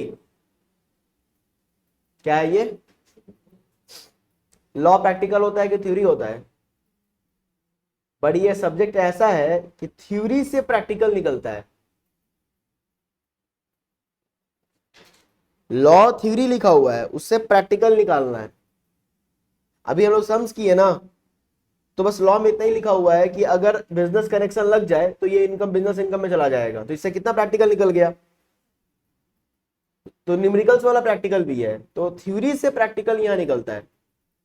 तो क्वेश्चन ये है कि आप हाँ एग्जाम पर्पज के लिए तो थ्योरी प्लस प्रैक्टिकल है, समझ आ रहा है? तो जो आपके कॉपी में नोट्स बन रहा है ना ये टैक्स का, पूरा ईमानदारी से बना लीजिए, ये आपका कहीं ना कहीं जीवन में अच्छा सा काम आएगा। और ये बस मोर देन सफिशियंट है टैक्स वाला ये नोट्स, ठीक है। तो मेरा दूसरा क्वेश्चन ये है कि बात समझिए, income from HP. Income from HP क्या होता है? इनकम फ्रॉम एचपी क्या होता है, जल्दी समझिएगा। इनकम फ्रॉम एचपी क्या होता है? और सॉरी इनकम नहीं, एचपी का मीनिंग क्या होता है, माफ करिए। अभी क्या कुछ देर पहले पढ़े थे कि कौन सा इनकम, अभी क्या पढ़े आप पहले समझो ना, कि कौन सा इनकम इनकम फ्रॉम एचपी में आएगा। That is the chargeability section 22। हम बोल रहे हैं एचपी का मतलब क्या होता है, हाउस प्रॉपर्टी का मतलब क्या होता है, प्रॉपर्टी का मतलब क्या होता है। What do you mean by property? हाँ, तो प्रॉपर्टी का मतलब आपको बता दें हम, रेंट फ्रॉम प्रॉपर्टी लिखते रहेंगे इन फॉरेन। अगर फॉरेन में भी आपको कोई प्रॉपर्टी है ना, तो वो भी प्रॉपर्टी है। फॉरेन में अगर प्रॉपर्टी है तो भी वो प्रॉपर्टी ही है, हाउस प्रॉपर्टी है। दूसरा, रेंट फ्रॉम वेयर हाउस। आपका एक वेयर हाउस था, उसको भाड़ा पे लगा दिए और उसे इनकम आ रहा है, तो वेयर हाउस से जो इनकम आ रहा है वो हाउस प्रॉपर्टी में आएगा। हाँ हाँ हाँ हाँ, अरे अरे, फिर क्या बिजनेस पर्पज आप कर रहे हैं, सामने वाला दे रहे हैं क्या? उसको जो दे रहे हैं उससे आपको आपका बिजनेस बेनिफिट हो रहा है? नहीं। उसका वो इनकम से बिजनेस का बू आ रहा है? नहीं। अरे मेरा एक वेयर हाउस था, हम उसको रेंट पे दे दिए, हम उससे रेंट कमा रहे हैं, बस उस बाकी कुछ भी लेना देना नहीं है। Income from HP. मेरा फॉरेन में बिजनेस प्रॉपर्टी था, वहां से हमको इनकम आ रहा है, तो इनकम फ्रॉम एचपी। मेरा शोरूम था मेरा, शोरूम भाड़ा पे दे दिए, वहां से मेरा इनकम आ रहा है, रेंटल इनकम। मेरा शोरूम बनने की, शोरूम का स्पेस था, प्रॉपर्टी था शोरूम का, अब उसको रेंट पे दे दिए, कोई बड़ा वाला कंपनी उसको कार उसमें रख रहा है, तो उससे मेरे को रेंट मिल रहा है, तो income from HP. Commercial building है, बड़ा बाजार में बहुत बड़ा बिल्डिंग है, पूरा भर भर के सब लोग उसमें बिजनेस करता है, सब दुकान मॉल मॉल मॉल मॉल, पूरा मॉल हम बनाए और एक एक मॉल को रेंट पे दे के रखे हुए हैं, बेचे नहीं है, रेंट पे दे के रखे हुए हैं, तो उसे जो इनकम आ रहा है, इनकम फ्रॉम एचपी। सर अभी तो आप बोले बिजनेस इनकम, बिजनेस इनकम तब बोले ना कि हम जब रेंट पे दिए हुए हैं, इसलिए दिए हुए हैं कि मेरा बिजनेस बेनिफिट हो, ये वर्ड लिखा रहा है तो ही बिजनेस इनकम बोलना, नहीं तो बिजनेस इनकम, हम रेंट दिए ना इसलिए दिए कि मेरा बिजनेस बेनिफिट हो, अदरवाइज ये इनकम कहां नहीं जाएगा।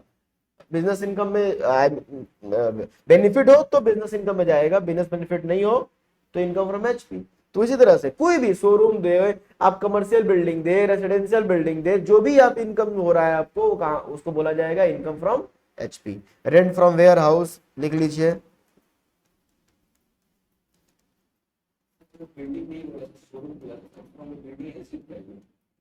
तो शोरूम शोरूम जमीन, खाली जमीन होता है। बिल्डिंग का मतलब क्या होता है बताओ तो थोड़ा सा। सर बिल्डिंग मैंने कम से कम 4 तल्ला तो होना चाहिए ना सर, है ना? वाह, वही सोच रहा है। बिल्डिंग में 4 तल्ला, एक तल्ला वाला बिल्डिंग बिल्डिंग नहीं है, वो तो झोपड़ पट्टी है ना? अरे बिल्डिंग का मतलब कि छत हो, सीमेंटेड, लॉ में ये भी लिखा हुआ है। हाँ, अब बिल्डिंग का मतलब तो बैठ के आपके लिखवाया नहीं, हम एग्जाम में पूछता नहीं है बिल्डिंग बताओ तो थोड़ा सा क्या होता है, पर लॉ में वो भी लिख दिया गया है बिल्डिंग माने। हाँ, कोई सुना कि सर एक तल्ला बिल्डिंग होना चाहिए तो बिल्डिंग है, अब क्या दिमाग लगाया आप, तुरंत अपना जमीन पे गए, लैंड वाला जमीन पे, और तुरंत वहां पर झोपड़पट्टी उठाए एक तो छत लगा दिए, टाली बाड़ी, क्या बिल्डिंग है? नहीं, बिल्डिंग नहीं होगा। समझा रहा है? टाली बाड़ी से इनकम हो रहा है आपका, तो इनकम होना एसपी नहीं है वो। समझ में आ रहा है ना? अरे बहुत सेंसिटिव चीज है। रेंट फ्रॉम कमर्शियल बिल्डिंग, ये सब याद रखना। कमर्शियल बिल्डिंग तुम भाड़ा पे दे दिए तो भी क्या हो जाएगा, कोई दिक्कत नहीं है। चलो हो गया। अच्छा एक और लिख लो, रेंट फ्रॉम रेसिडेंशियल बिल्डिंग।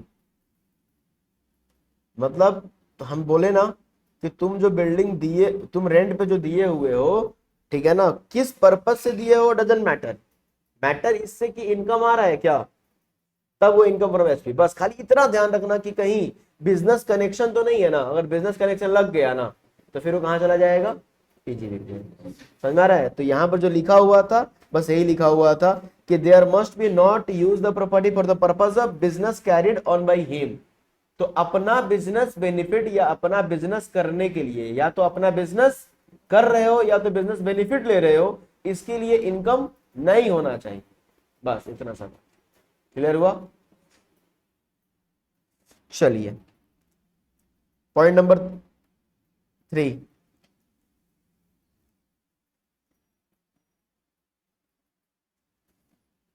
अब ये तो बात अभी समझ में आएगा कि नहीं आएगा पता नहीं, बट अब लिख लीजिए, method of accounting.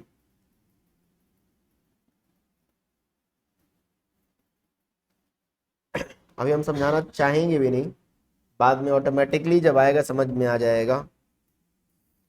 In under income from HP, under income from HP, accrual, accrual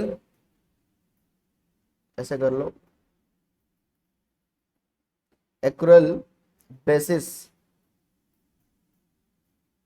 of accounting, accrual basis of accounting is followed, accrual basis of accounting is followed. कौन सा basis?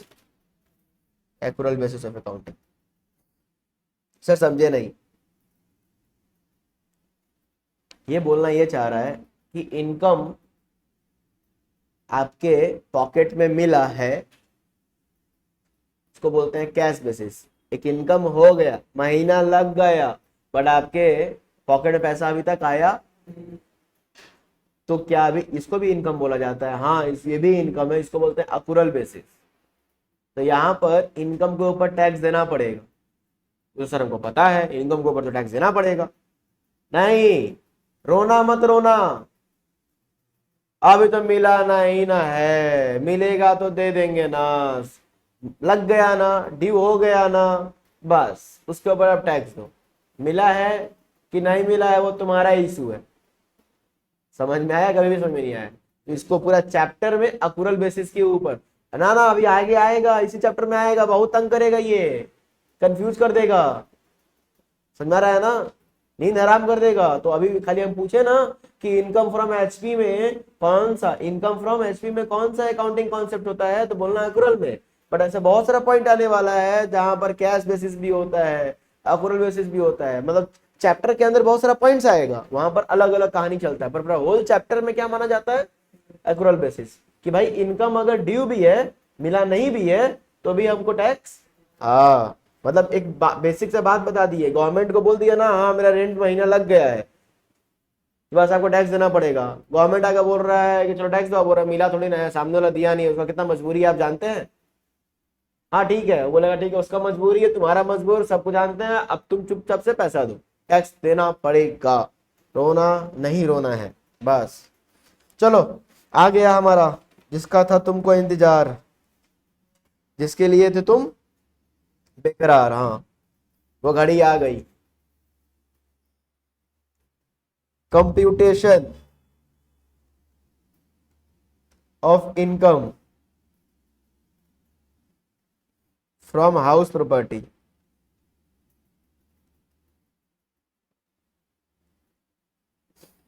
Computation of income from house property.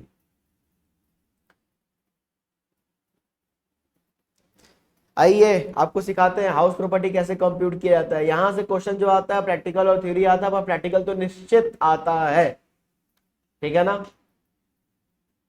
तो हमको जो जो बातें theory को मैं copy में लिखवा दे रहा है ना या नोट्स में, वो मोर देन सफिशिएंट है, और प्रैक्टिकल, ठीक है। चलो आ जाओ, प्रैक्टिकल में क्या होता है कैसे होता है, इसका एक फॉर्मेट है। क्या फॉर्मेट है, आइए मेरे साथ से देखिए। सबसे पहले फॉर्मेट ये है, लिखेंगे नहीं ठीक है ना, सुनेंगे ध्यान से। पर्टिकुलर, इधर में आप अमाउंट ले लीजिए, इधर में आप अमाउंट ले लीजिए, सुनेंगे हाँ, ध्यान सुनिएगा। सबसे पहले आता है ग्रॉस, सुनते रहिए फील करिए, हो भैया ओ भैया, ग्रॉस एनुअल वैल्यू। सबसे पहला क्या आता है, gross annual value. Gross annual value में से आप माइनस करोगे म्युनिसिपल टैक्स पेड। तब जब ग्रॉस एनुअल वैल्यू में से म्युनिसिपल टैक्स माइनस करोगे, then you will get net annual value. क्या मिलेगा आपको, नेट एनुअल वैल्यू। फिर नेट एनुअल वैल्यू में क्या करना होता है, डिडक्शन अंडर सेक्शन 24, नहीं, डिडक्शन अंडर सेक्शन 24, डिडक्शन मिलता है, गुड न्यूज। मतलब जितना भी इनकम कमाए उस पर टैक्स नहीं देना है, सरकार बोलता है जाओ तुमको और पैसा छोड़ते हैं हम, दैट इज डिडक्शन। डिडक्शन मिला, दो डिडक्शन मिलता है। पहला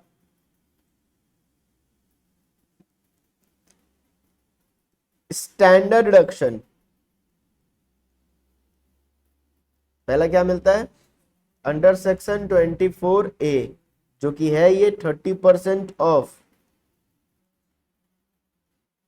you can say that this is a NAV, बोल सकते हो क्या, 30% ऑफ एनएवी।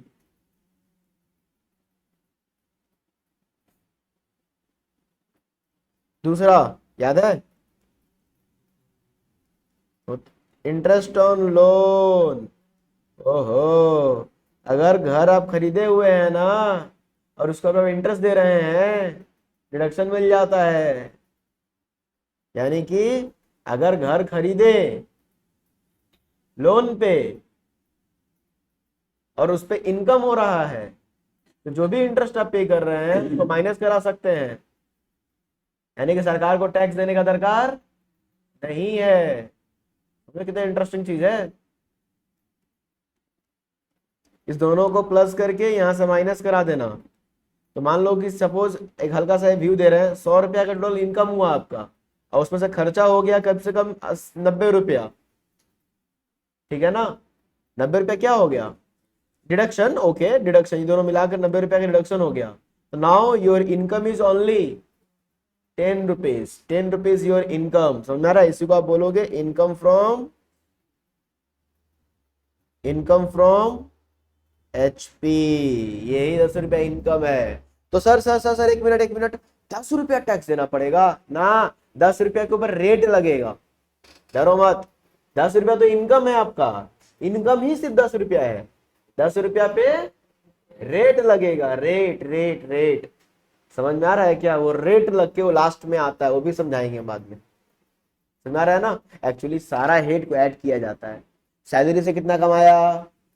एचपी से 10 रुपया कमाया। ओ कैपिटल गन से कितना कमाया? 1 भी रुपया नहीं। पीजीपी से कितना कमाया? 1 भी रुपया नहीं। अदर्स से कितना कमाया? 5 रुपया। तो सबको ऐड करके 50 रुपया कमाया है। 50 रुपया पे टैक्स लिया जाएगा ना। उसके बाद फिर डिडक्शन मिलता है, फिर डिडक्शन मिलता है। उस डिडक्शन को बोलते हैं चैप्टर 6 से। सुने होंगे मम्मी पापा से, एल आई सी का टैक्स में बेनिफिट मिलता है, पढ़ोगे। समझ में आ रहा है ना? ये ट्यूशन फीस पे करते हो ना, इसका भी बेनिफिट मिलता है। समझ में आया? ये सब, तो ये सब माइनस हो जाने के बाद जो अमाउंट आता है ना सर, उसके ऊपर टैक्स मिलता है ना। फिर रिबेट मिलता है, रिबेट गरीब लोगों के लिए रिबेट है। हाँ रिबेट है। समझ रहा है ना? देन कहीं ना कहीं उसके ऊपर टैक्स वगैरह कंप्यूट किया जाता है। सोचो मतलब बहुत चीज है, पूरा प्रोसीड्यूर आप समझ जाओगे किस तरह से टैक्स निकाला जाता है। मतलब फोर्थ और फिफ्थ को मिला दिया जाए ना, तो आप बिलीव करिए, आप टैक्स से मास्टरी कर लेंगे। आप प्रोफेशनल कोर्स का एक स्टूडेंट और आप अपने आप को कंपेयर कर सकते हैं, क्योंकि मेरा पढ़ाने का तरीका वही है। तो टैक्स को पूरा खा जाइए। हम एक सब्जेक्ट तो जीवन में आपको बहुत बेनिफिट देगा, वो है क्या? टैक्स। बहुत बेनिफिट दे देगा। तो हाँ, पर प्यार से पढ़ेंगे तब। प्यार से पढ़ी, क्योंकि एक चीज क्या है ना, ये प्रैक्टिकल है, ये जीवन में आप करेंगे। बाकी आप अकाउंट्स का यूज जीवन में ना करें, पर ये तो करना है ना। अरे कमाओगे ना जीवन में, तो टैक्स तो भरना पड़ेगा ना, तो टैक्स तो पता होना चाहिए ना। तो सर ये हमारा फॉर्मेट है, क्लियर है क्या? चलो आओ। हाँ लिखते भी रहो और सुनते भी रहो, दोनों काम करना है। सबसे पहले क्या दिया हुआ है? Gross annual value. Gross annual value में से क्या करना है हम लोग को? म्युनिसिपल टैक्स माइनस कर देना है, ठीक है ना? ओके सर, जल्दी से लिख लीजिए फिर आगे बढ़ते हैं।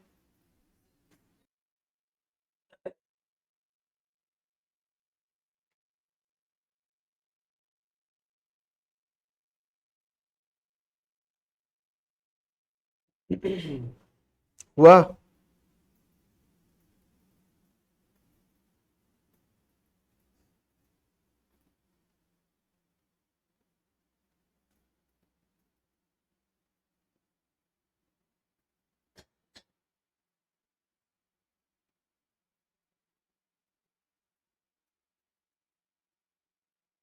डन।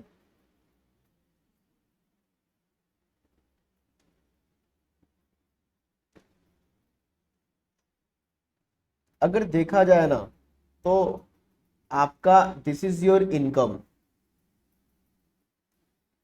अगर देखा जाए तो दिस इज योर इनकम, यही आपका इनकम है। जो एनएवी है ना, NAV, this is your income, ठीक है? एनएवी जो है आपका क्या है, इसी को इनकम बोला जाता है। पर सरकार आपके ऊपर बहुत दया किया और फिर क्या दे दिया? डिडक्शन। और फिर डिडक्शन माइनस करवाने के बाद आपका फाइनली इतना इनकम बनता है। तो NAV is your generally income. NAV में से क्या माइनस करवा दिया गया? अब एनएवी कैसे आया? तो उसके लिए ग्रॉस एनुअल वैल्यू होता है। क्या होता है बताओ? ग्रॉस एनुअल वैल्यू में से म्युनिसिपल टैक्स पेड। हम लोग जिसका इसका अपना प्रॉपर्टी है ना, वो लोग म्युनिसिपल टैक्स भी जमा करता है। क्या किए हो कभी? नहीं किए हो म्युनिसिपल टैक्स पेड? अले जाकर चेक करना, वापस पूछना म्युनिसिपल टैक्स पे वो किए हैं कि नहीं। समझ में आ रहा है? सर नहीं किए तो पेनल्टी फाइन लगाएगा, क्योंकि ये टैक्स अथॉरिटी है। टैक्स वाला सब मेरा घर ले लेगा, ना घर नहीं लेगा बाबा, पेनल्टी पेनल्टी लगाएगा। और घर का ही लेगा? जब हम परचेज किए थे बिल्डिंग ना, तो वो 5 साल से वो टैक्स ही नहीं पे किया था। तो गए तो पूरा एरिया और इंटरेस्ट के साथ हमको पे करना पड़ा उसका टैक्सेस वगैरह। हालांकि कम था टैक्सेस, अब म्युनिसिपल टैक्स बहुत कम होता है, 50-60 रुपया साल का ऐसे आता है। ठीक है, तो म्युनिसिपल टैक्स माइनस करवा देना, तो क्या आ जाएगा? एनएवी आ जाएगा, नेट एनुअल वैल्यू। जानते हो ये नेट एनुअल वैल्यू या फिर एनुअल वैल्यू क्या है? This is your earning. Government यह एस्टिमेट करता है कि आपका घर का इनकम कितना होगा। Irrespective of you are receiving और नॉट। बहुत बड़ा बात बोल रहे हैं, irrespective of you are receiving. ये गवर्नमेंट यहाँ एस्टिमेट कर लेता है कि आपका घर का रेंट कितना होगा, भले उतना रिसीव कर रहे हो या नहीं कर रहे हो, गवर्नमेंट यहाँ एस्टिमेट करता है। फिर उसमें से क्या बोलता है आपको क्या माइनस करवाने के लिए, देन आपका आता है एनएबी। एक्चुअली इनकम टैक्स पहले इसी पे लगता था, फिर लोग रोना चालू किए, ओ सर हम लोग अभी तो कुछ खर्चा वर्चा है, भाड़ा पे तो दे दिए हैं, पर आपको क्या पता भाड़ीता लोग जो है ना घर का रूम का हालत जो करता है, और पोस्टर चिपका चिपका के कील ठोक ठोक के, वो तो हम लोग को कष्ट होता है रिपेयर करवाने में। गवर्नमेंट को एहसास हुआ, हाँ सही बोल रहा है, बहुत कष्ट है इसको, समझ रहा है, बोला जाओ जाओ तुमको हम 30% रिडक्शन देते हैं, जाओ। फिर कुछ लोग और पहुंच गया, सर हम तो लोन पे घर खरीदे हैं ना, लोन का इंटरेस्ट भी देना पड़ता है, आप तो हमसे टैक्स ले रहे हैं, जो भी भाड़ा दे रहा है वो तो आपको टैक्स देने में चला जा रहा है, और साथ में हमको लोन जो लिए हुए उसके ऊपर भी हमको इंटरेस्ट देना पड़ रहा है, तो हम लोग तो लुट गए। सरकार बोला तुम्हारा भी दुख समझते हैं, जाओ जो भी तुम इतना भी इंटरेस्ट पे करते हो ना बैंक को, वो तुम चलो मेरे यहाँ माइनस करवा देना, मतलब उतना रुपया कम टैक्स देना, जाओ। बात समझ में आ रहा है, तो दो चीज का रिडक्शन दे दिया गया, और फिर फाइनली इस इनकम के ऊपर आपसे टैक्स लिया जाएगा, that is your taxable income. अब क्वेश्चन ये है कि सर अब क्लियर है ना, ओवरव्यू समझ में आया हल्का फुल्का, हम समझाए कुछ भी नहीं है, अभी बहुत टाइम लगेगा, फोकस करिए। क्वेश्चन ये है कि सर ये जीएबी कैसे निकलता है, क्वेश्चन क्या है कि जीएबी सर कैसे निकलता है। म्युनिसिपल टैक्स आपको एग्जाम में बताया रहेगा, ये वाला आप खुद से निकाल पाएंगे, ये वाला भी एग्जाम में बताया रहेगा, पर ये वाला आपको एग्जाम में बताया नहीं रहेगा। This has to be computed, आपको ये कंप्यूट करना पड़ेगा। तो क्वेश्चन ये है कि सर इसको कंप्यूट कैसे करेंगे, समझ आ रहा है ना। अब जीएबी को कंप्यूट करने के लिए, जीएबी को कंप्यूट करने के लिए हम लोग पूरा का पूरा हाउस प्रॉपर्टी को ना 4 कैटेगरी में तोड़ ताड़ देंगे, बस जीएबी को कंप्यूट करने के लिए। we we divided the house property, we will divide the house property in 4 category. कितने कैटेगरी, 4 कैटेगरी में। अरे क्या पता करने के लिए, जीएबी पता करने के लिए, मतलब कि चारों के चारों कैटेगरी में ना सिर्फ और सिर्फ जीएबी निकालना ही सिर्फ सीखेंगे।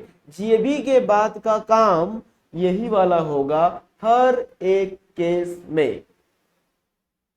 ओ मतलब आप ये बोलना चाह रहे हैं कि जीएबी निकालने के लिए 4 केसेस है, हाँ जीएबी निकालने के लिए। और जब जीएबी निकल गया चारों केसेस से अलग अलग तरीका से अलग अलग दिमाग लगा के, और उसके बाद जीएबी निकालने के बाद क्या करना होगा, छोड़ देना होगा क्वेश्चन कि यहां तक लेके आना पड़ेगा, यहां तक लेकर आना पड़ेगा। तो उसके लाने के लिए क्या करोगे, जीएबी के बाद क्या करोगे, म्युनिसिपल टैक्स माइनस करवाना। म्युनिसिपल टैक्स माइनस करवाओगे तो क्या आएगा, एनएबी आएगा। फिर क्या करवाओगे, डिडक्शन दे देना। दो तरह का डिडक्शन होता है, एक स्टैंडर्ड डिडक्शन बोलते हैं लोग, और एक इंटरेस्ट लोन बोलते हैं, ये दोनों माइनस करवा देना है। इस दोनों को प्लस करके यहाँ लिखे और इसके साथ इसको माइनस करा के यहाँ लिख दिया गया। बोलो समझ में आया। तो हमारा पूरा फोकस अभी ये रहेगा कि सर जीएबी कैसे कंप्यूट करना है, और वो चारों केसेस क्या है। बिलीव करो वो चारों केसेस खत्म कर लिए ना, चैप्टर खत्म। हाँ चारों केसेस खत्म कर लिए तो सर हम लोग क्या करने वाले हैं, हम लोग आपको जीएबी कैसे कंप्यूट करना है उसके बारे में बात करेंगे, हम लोग आपको म्युनिसिपल टैक्स के ऊपर बात करेंगे, हम लोग आपके स्टैंडर्ड डिडक्शन के ऊपर बात करेंगे, हम लोग इंटरेस्ट ऑन लोन के बारे में बात करेंगे। सब कुछ बात हो गया। फिर से सुनो, जीएबी के ऊपर बात करेंगे, किसके ऊपर बात करेंगे, हो गया जीएबी के ऊपर बात। फिर किसके ऊपर बात करेंगे, म्युनिसिपल टैक्स। तो फिर जीएबी निकालना सीख गए, म्युनिसिपल टैक्स समझ गए, तो ये आ जाएगा। अब फिर इसमें से क्या माइनस करना है, ये माइनस करना और ये माइनस करना है, इसके बारे में बात कर लेंगे, इसके बारे में बात कर लेंगे, फिर ये निकल गया, क्वेश्चन खत्म। समझ में आया, ओके सर। चलिए शुरुआत करते हैं, लिखेंगे ये लाइन, ये हो गया था ना आप लोग का। चलिए लिखेंगे नोट, जल्दी जल्दी करिए, खत्म होने वाला है क्लास, कभी भी क्लास खत्म हो सकता है। For the determination of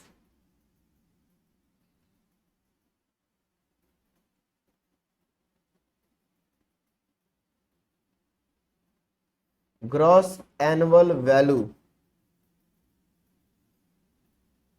we classified house property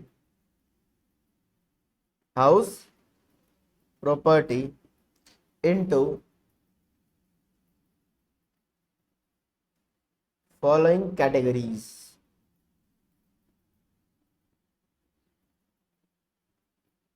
क्या क्या वो कैटेगरी है? पहला category property laid out throughout the year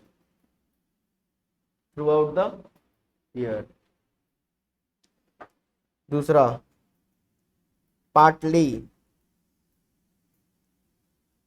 बाटली नहीं है, partly let out and partly vacant. तीसरा partly let out and partly self occupied. Partly let out and partly self occupied. Partly let out and partly self occupied. और last case आता है self occupied. Sir आप क्या बोलना चाह रहे हैं? हम ये बोलना चाह रहे हैं चारों केसेस में ना जीएबी अलग अलग तरीका से निकलता है, तो जीएबी निकालने का एक कॉमन तरीका नहीं है, ठीक है? जीएबी निकालने का एक कॉमन तरीका, जीएबी निकालने का डिफरेंट वे है। 4 केसेस है, ये 4 केसेस में जीएबी अलग अलग तरीका से निकलता है। बोलो क्लियर हुआ? समझ में आया मैटर? तो कोई भी इसका मतलब ये हुआ कि ये 4 केस को समझ लेंगे तो खत्म हो जाएगा? जी बिल्कुल, ये 4 केस को हम लोग क्या करेंगे? समझ लेंगे तो खत्म हो जाएगा। क्लियर है क्या? क्या आप लोग के पास 5 मिनट है? हाँ सर बिल्कुल है। पहला हेडिंग डाल दीजिए जल्दी से।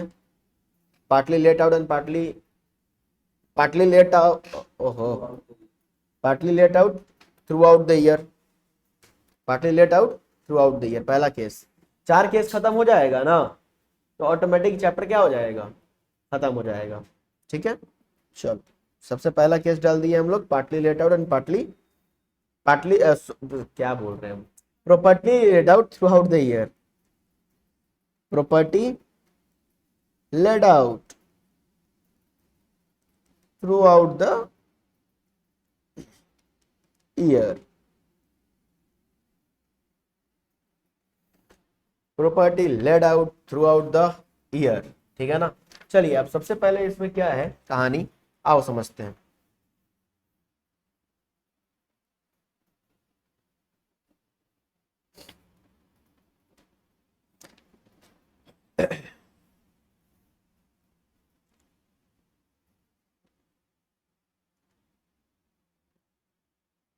जीएवी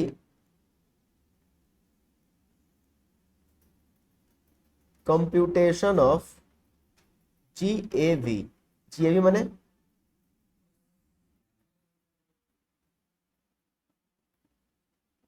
जीएवी,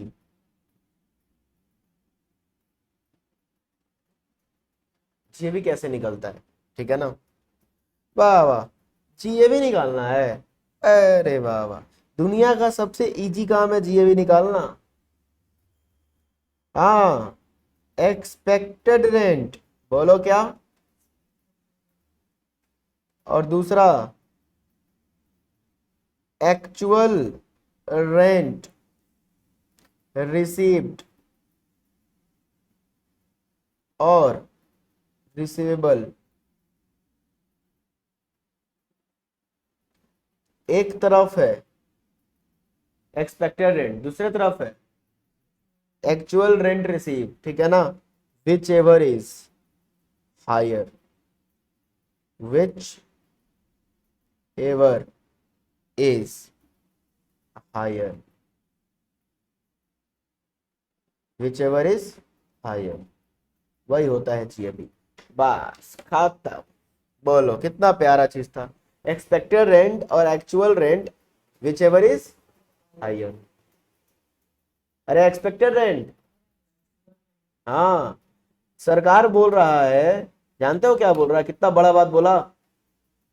सरकार आपके पास आया, इनकम टैक्स आपके पास आए, आपसे पूछ रहे हैं कि बताओ तुम्हारा रेंट कितना मिलता है घर का, तुम भाड़ा पे देता है अपना रूम ना। अच्छा बताओ तुम्हारा रेंट कितना है।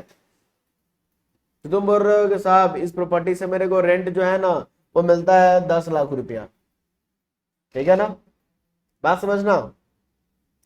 सरकार बोला क्या, 10 लाख रुपया। अपना किताब को भी निकाला, हिसाब पत्री निकाला, देखा, नहीं, कुछ तो झोल है। ये जो तुम्हारा प्रॉपर्टी है इतना वीआईपी जगह पे है, तुम बोल रहे हैं 10 लाख रुपए मिलता है, हम मान ही नहीं सकते। गवर्नमेंट इनकम टैक्स एक्सपेक्ट किया कि इसका प्रॉपर्टी का रेंट होना कितना चाहिए, that is the expected rent. मिला बेचारा को कितना, प्रॉपर्टी का एक्सपेक्टेड रेंट कितना है,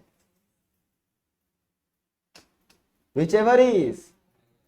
तो ये आपका जीएवी कितना बन जाएगा, तो 25 लाख बन जाएगा। तो 25 लाख के ऊपर टैक्स लगेगा कि नहीं लगेगा आगे चल के, समझ में आया। जैसे देखो यहाँ 25 लाख आपका जीवी बन जाएगा, उसके अकॉर्डिंगली पूरा कंपटीशन होगा कि नहीं हो जाएगा। तो मुद्दा का बात यह है कि रेंट रिसीव आपका 10 लाख हो रहा है, बट गवर्नमेंट आपसे 25 लाख के ऊपर टैक्स ले रहा है, ऐसा क्यों, एक्सपेक्टेड रेंट, समझ आ रहा है ना। तो गवर्नमेंट एक्सपेक्ट कर रहा है कि यहाँ का रेंट कितना हो, झूठ बोल सकता है ये तुम, हो सकता है कि यहाँ पर रेंट होगा 25,000 रुपया, 25 लाख रुपया, आप उसको बोल दिया होगा सुन एक काम कर, मेरे अकाउंट में 1,000 रुपये भेज देना, अब बाकी पैसा कैश। जैसे इनकम टैक्स आया, रेंट कितना मिला तुमको, सर 1,000 रुपया मिला है मेरे को ना, तो 1,000 रुपये में टैक्स दोगे। गवर्नमेंट ने कोई भी बेवकूफ बना देगा ऐसा तो, हाँ गवर्नमेंट को ऐसे बेवकूफ बनाया है। अरे इनकम टैक्स का किताब इतना मोटा थोड़ी था, इनकम टैक्स का किताब बहुत पतला था, लोग बेवकूफ बनाते गया, इनकम टैक्स को ठीक करते गया, और आजकल इतना कहानी बन गया। ये तो बहुत सिंपल सा कहानी था। हाँ, पहले गवर्नमेंट यही नियम होगा, जितना तुमको रेंट मिल रहा है उस पर दे देना टैक्स। लोग बोला 1 रुपया रेंट मिलता है, लो बोला जी तुम्हारा वैल्यू 25 लाख रुपया, तुमको 1 रुपया रेंट मिलता है, ऐसे नहीं चलेगा, विच एवर इज हायर, समझ में आ रहा है ना। फिर बात उठा कि सर तुम कैसे सोच लिए 25 लाख रुपया, कोई तो हिसाब होगा ना सोचने का, ऐसे ऐसे पोथी निकाल के देख लेने से थोड़ी ना होता है। तुम 25 लाख सोचा कैसे भाई, तुम कैसे सोचा 25 लाख रेंट होगा, फंस गया फिर इनकम टैक्स ऑफिसर। फिर दिमाग लगाया, बताया, रुको बताते हैं। मतलब कि एग्जाम में आपको ये वाला दिया रहेगा और ये वाला फिर से आपको कंप्यूट करना होगा। अब एक्सपेक्टेड एंड कैसे निकलता है, अब वो ढुको अंदर, गहराई में जाओ, समझ आ रहा है ना। अब एक्सपेक्टेड एंड कैसे निकलता है, ज्यादा नहीं टाइम लेंगे, 2-3 मिनट और लेंगे, हो जाएगा, समझ में आ रहा है मैटर। अब एक्सपेक्टेड एंड कैसे निकलता है वो समझ लेते हैं। तो एक्सपेक्टेड एंड में आ जाओ, कनेक्टेड रहना। अभी क्या निकालना सीखे, लर्निंग मोड पे भी रहना, जीएबी निकालना सीखे। जीएबी कैसे निकलता है, expected actual whichever is higher. बात समझ में आ रहा है क्या। अब एक्सपेक्टेड में रुको थोड़ा सा, हमको ये पता करना है कि वो लोग कैसे एक्सपेक्ट करता है। तो एक्सपेक्टेड कैसे निकलता है,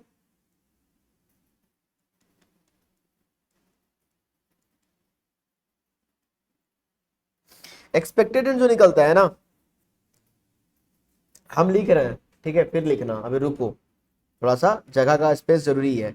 सबसे पहला चीज हम लिख रहे हैं, फिर लिख लेना, क्रॉस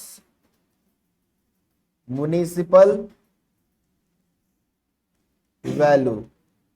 सर अभी तो फिर आ गया, अभी तो ना ना, ध्यान से देखो, वो क्या था, वो क्या था जी, वो क्या था, पढ़ो पढ़ो पढ़ो पढ़ो। आहा, ग्रॉस एनुअल वैल्यू था। अभी हम क्या लिखे हैं, म्युनिसिपल वैल्यू लिखे हुए हैं, ठीक है ना, दोनों सेम चीज नहीं है। दूसरा चीज फेयर रेंट, क्या लिखे हम, फेयर रेंट लिखे हैं, क्या लिखे हैं, फेयर रेंट, डन। और तीसरा चीज आ रहा है स्टैंडर्ड रेंट, ठीक है ना, क्या बोलो, स्टैंडर्ड रेट। 3 तरह का चीज दिया आपको, एक ग्रॉस म्युनिसिपल वैल्यू दिए, एक फेयर रेंट दिए, और तीसरा क्या दिए, standard rate. Sir gross municipal value क्या होता है, थोड़ा बताएंगे, अभी बता रहे हैं। ग्रॉस म्युनिसिपल वैल्यू होता है, इसको ऐसे लिखते हैं, रेंटल अर्निंग कैपेसिटी पढ़ के बताना तो मेरे को समझ में आया कि नहीं, एक बार तो लिख रहा है ना, लिखो भी बताना। Rental earning capacity of the property, rental earning capacity of the property as estimated by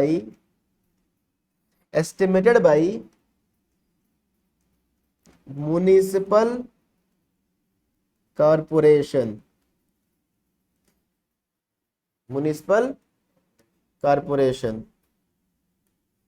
बोलो समझ में आया नहीं आया? आपका हर एक प्रॉपर्टी का एक वैल्यू होता है, रेंटिंग कैपेसिटी वैल्यू होता है, जो म्युनिसिपल कॉर्पोरेशन को पता होता है।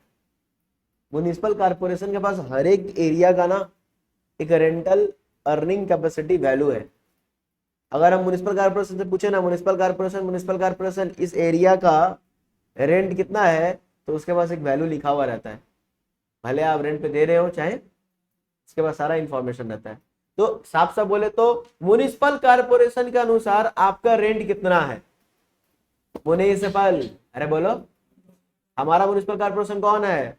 हावड़ा। हावड़ा म्युनिसिपल कॉर्पोरेशन के अकॉर्डिंगली इस जगह का रेंट, इसी को बोलते हैं gross municipal value. Municipal value तो gross municipal value, gross municipal value माने म्युनिसिपल कॉर्पोरेशन के हिसाब से इस जगह का रेंटल वैल्यू कितना है, रेंटल कैपेसिटी कितना है। डन, ये एक चीज हुआ। दूसरा चीज क्या है? फेयर रेंट में आ जाइए। फेयर रेंट क्या होता है? Again rental earning capacity of the property, rental earning capacity of the property based on rent of locality, based on locality. अब ये क्या है? ये एक फेयर रेंट है। अब ये क्या होता है फेयर रेंट? सर बता रहे हैं, फेयर रेंट जानते हो क्या होता है? आपका प्रॉपर्टी है और ठीक एकदम बिल्कुल सेम प्रॉपर्टी बगल वाला, तो आपका रेंट नहीं दिखा जाएगा, बगल वाला का रेंट कितना है, तुम्हारा नहीं, बगल वाला का rent. That rent is known as fair rent. Fair rent मतलब लोकेलिटी में रेंट कितना चल रहा है। आप छोड़ो, आपका हम नहीं देखेंगे, आप झूठ बोल दे, तो बगल वाला लोकेलिटी में रेंट कितना चल रहा है, that rent is known as fair rent. Locality का रेंट, पड़ोसी का रेंट, समझ लो ऐसा, पड़ोसी का रेंट। जैसे तुम बोल सकते हैं झूठ, हमको एक्सपेक्ट करना है, हमको क्या करना है, यहाँ पर एक्सपेक्ट करना है कितना रेंट होगा, तो हम क्या कर सकते हैं? पहला चीज क्या कर सकते हैं? कारपोरेशन का वैल्यू का अडॉप्ट कर सकते हैं, या तो कारपोरेशन का वैल्यू अडॉप्ट ना करके क्या करेंगे बोलो, पड़ोसी वाला बच जाएंगे। सुनो तो तुम्हारा रेंट कितना है? वो लगा मेरा लग तो 25 लाख रुपया है। बोला क्या, ये लोग तो बोल रहा है 10,000 रुपया है, तो इसका मतलब तुम झूठ बोल रहा होगा, तुम्हारा भी रेंट 25 लाख होगा, तुम यहाँ पर मैनिपुलेशन का काम कर रहा होगा। सामने वाला 25 lakh, same flat, same building, same तरह का स्ट्रक्चर, समझ आ रहा है, जबकि उसका और घटिया है, तुम्हारा और बढ़िया ही था। वो ले रहा है 25 लाख, तुम 10,000 रुपया ले रहा है, कुछ तो दाल में काला है। तो फेयर रेंट मतलब वो वाला रेंट। तीसरा आ गया एक और रेंट, अब ये क्या है? हाँ, ये क्या है सर? रेंटल अर्निंग कैपेसिटी, बस खत्म। Rental earning capacity of the property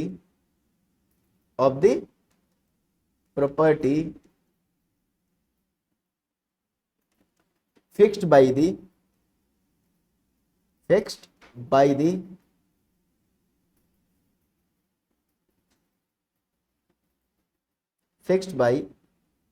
under rent control act, अरे फिक्स बाय दी कोर्ट, हाँ कोर्ट, ऐसा समझ में आया ना? कोर्ट, कौन बोलो? कोर्ट फिक्स करता है सम टाइम रेंट, समझा रहा है ना? अब हुआ क्या, एग्जाम्पल के तौर पे मस्त एक प्रॉपर्टी था, समझना, मस्त एक प्रॉपर्टी था आपका, पड़ोसी का वैल्यू, पड़ोसी का वैल्यू, जैसे ये रोड है, ठीक है ना, इस तरफ आपका फ्लैट है और इस तरफ एक फ्लैट है, इस फ्लैट का वैल्यू है 25 लाख रुपया रेंटिंग, और आप जो है यहां पर सिर्फ और सिर्फ 5 लाख रुपया का रेंट ले रहे हैं। इनकम टैक्स आया, फेयर रेंट देखा, 25 लाख रुपया, तुमसे बोला तुम्हारा रेंट कितना, तुम बोल रहा है 5 लाख रुपया, इनकम टैक्स बोल रहा है ओ बेवकूफ बना रहा है, हाँ बेवकूफ बना रहा है, चलो 25 लाख पे टैक्स लाओ। उसे किस पे लिया, 25 लाख पे टैक्स ले लिया। समझो बात को, क्योंकि आपको पता है ना क्या था यहाँ कहानी, एक्सपेक्टेड रेंट कितना, उस इनकम टैक्स को लगा कि एक्सपेक्टेड रेंट कितना होगा, और एक्चुअल रेंट कितना था तुम्हारा 5 लाख, 25 और 5 विच एवर इज हायर, 25 पे टैक्स लेगा कि नहीं लेगा, जीए भी 25 बन गया कि नहीं बन गया, 25 पे टैक्स लेगा कि नहीं लेगा। पर कहीं ना कहीं आप यहां पर सच में सही थे, आपको 5 ही लाख रुपया का रेंट मिला था। सर ऐसा कैसे हो सकता है, रोड के उस पार वाला 25 लाख, रोड के इस पार वाला 5 लाख, दोनों तो रोड के कोना कोना पे है। यहां पर जानते हो क्या था, ये ठीक ये गली था एक तो, गली के आगे मुक्ति धाम, हाँ मुक्ति धाम था, मुक्ति धाम माने कब्रिस्तान होगा, शमशान घाट होगा, जो भी होगा, एकदम मस्त, एकदम अच्छा विजुलाइज, मतलब बिल्डिंग से आराम से नजारा आता है।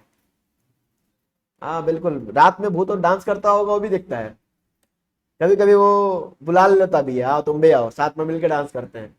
अब बताओ कोई रहेगा वहां पर, हाँ अरे इस जगह पे रहेगा कोई, डर जाएगा भाई ना, वहां नहीं रहेंगे बाबा, उस जगह पे कौन रहेगा, नींद ही नहीं आएगा। रात में 5 मिनट के लिए बाहर निकलोगे,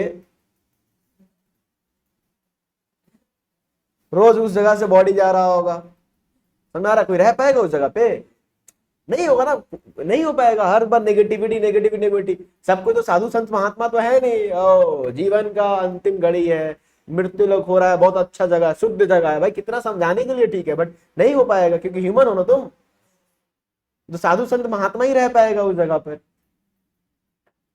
तो इसीलिए एक तो कस्टमर मिला था जो साधु संत महात्मा का थोड़ा सा गुण उसके अंदर था, बेचारा बोल रहा था कि 5 लाख रुपया देंगे, आप रेडी हो गए, नहीं तो सही बनता ताला। बात समझ में आ रहा है कि नहीं आ रहा है। ऊपर से सामने वाला का प्रॉपर्टी 25 लाख रुपया, अब उसके वजह से इनकम टैक्स बोल रहा है कि नहीं 25 लाख रुपया के ऊपर टैक्स लेकर आओ, ये गलत हुआ कि नहीं गलत हुआ तुम्हारे साथ, तो तुम कहाँ जाओगे, कोर्ट में जाओगे, कोर्ट को बोलोगे, कोर्ट को समझाओगे ये बात, कोर्ट बोला हाँ बिल्कुल सही बात है, 5 लाख रुपया ज्यादा रेंट नहीं होना चाहिए। तो जब कोर्ट बोल देगा ना 5 लाख ज्यादा नहीं होना चाहिए, तो कोई हालत में 5 लाख से ज्यादा नहीं होना चाहिए, इरिस्पेक्टिव ऑफ की कारपोरेशन का वैल्यू कितना है, इरिस्पेक्टिव की पड़ोसी का वैल्यू कितना है। तो स्टैंडर्ड रेंट बने क्या हुआ बोलो, कोर्ट का ऑर्डर।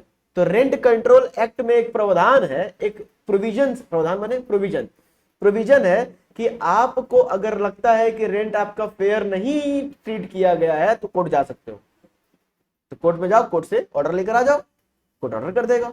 तो 3 तरह का रेंट आपको समझाए, पहला कौन सा रेंट समझाए, ये किसका रेंट है, ग्रॉस म्युनिसिपल म्युनिसिपल कॉर्पोरेशन का रेंटिंग वैल्यू है। फेयर रेंट किसका है, लोकेलिटी का, पड़ोसी का, पड़ोसी मत बोल के आना, क्या बोलोगे, रेंटल अर्निंग कैपेसिटी ऑफ पड़ोसी, हम बोल रहे हाँ हाँ हाँ पड़ोसी, rental earning capacity of locality, locality में और लोग इस तरह का रेंट, मार्बल वाला घर, इस तरह से घर का किसका है, और मतलब उसका रेंट कितना है। और स्टैंडर्ड बने जो कोर्ट रेंट फिक्स करता है, कौन फिक्स करता है, कोर्ट। बताओ एक्सपेक्टेड रेंट क्या होगा, सिंपल सा जवाब होगा, एक ही जवाब दे रहे हैं, बात खत्म हो जाएगा। एक्सपेक्टेड रेंट क्या होगा सुन लो, एक्सपेक्टेड रेंट जो होगा ना, हायर ऑफ 1, हम इसको कंप्लीट नहीं कर रहे हैं, बस यहीं पर रोक रहे हैं, आप अब लिखेंगे भी, हायर ऑफ 1 एंड 2, 1 एंड 2 में से जो क्या होगा, ज्यादा होगा, म्युनिसिपल कॉर्पोरेशन का वैल्यू ज्यादा होगा तो वो ले लेंगे, लोकेलिटी का वैल्यू ज्यादा होगा तो वो ले लेंगे, दोनों में से। बट कोर्ट का ऑर्डर को ध्यान में रखते हुए, बट नॉट एक्सीडिंग कोर्ट का ऑर्डर, स्टैंडर्ड रेट को ऑर्डर को एक्सीड नहीं करेंगे। हाँ हम समझाएंगे भी, नॉट समझाने में समय लगता है इसको, नॉट एक्सीडिंग, नॉट एक्सीडिंग कौन सा वाला पॉइंट, 3 वाला पॉइंट, समझ में आया। नहीं मतलब समझ में आया हम क्या बोले बोलो तो, कि हायर ऑफ 1 2 में से जो हायर होगा वो ले लेना है, बट स्टैंडर्ड रेट क्रॉस, जैसे कि एग्जांपल के तौर पे एक दे रहे हैं एग्जांपल, ये 100 है, ये 120 है, ये 130 है। यहाँ देखो 1 मिनट दो, हायर कौन है पहले 1 2 में से हायर बताओ कितना कौन है, 120 हायर है, 120 ले लेंगे, बट स्टैंडर्ड रेंट क्रॉस नहीं होना चाहिए। तो 120 स्टैंडर्ड कितना है, अरे बहुत है, स्टैंडर्ड बहुत 130 है, उसको क्रॉस कर रहे हैं, उसको क्रॉस तो नहीं कर पा रहे हैं, स्टैंडर्ड रेंट क्रॉस नहीं होना चाहिए, तो 120 आपका आंसर आ जाएगा। समझा रहे हैं, समझ में नहीं आएगा आपको पता है, इसलिए चुपचाप सर सुनो खाली। मान लो ये 100 रुपया है, ये 90 रुपया है, और ये 70 रुपया है, whichever is higher, 100 rupees जो है ना हायर तो है, बट स्टैंडर्ड रेट से क्रॉस, आपको स्टैंडर्ड पे रुकना पड़ेगा, स्टैंडर्ड पार नहीं हो सकता। तो आंसर कितना आ रहा तुम्हारा, 100 आ रहा था, 100 क्या 70 से ज्यादा है, ओ 100 70 से, तो 70 पे रुकना पड़ेगा, 70 पे क्या करना पड़ेगा, रुकना, 70 से तुम ज्यादा रेंट बना नहीं सकते। डन। एक और, ये है 150, ये है 140, ये है 190,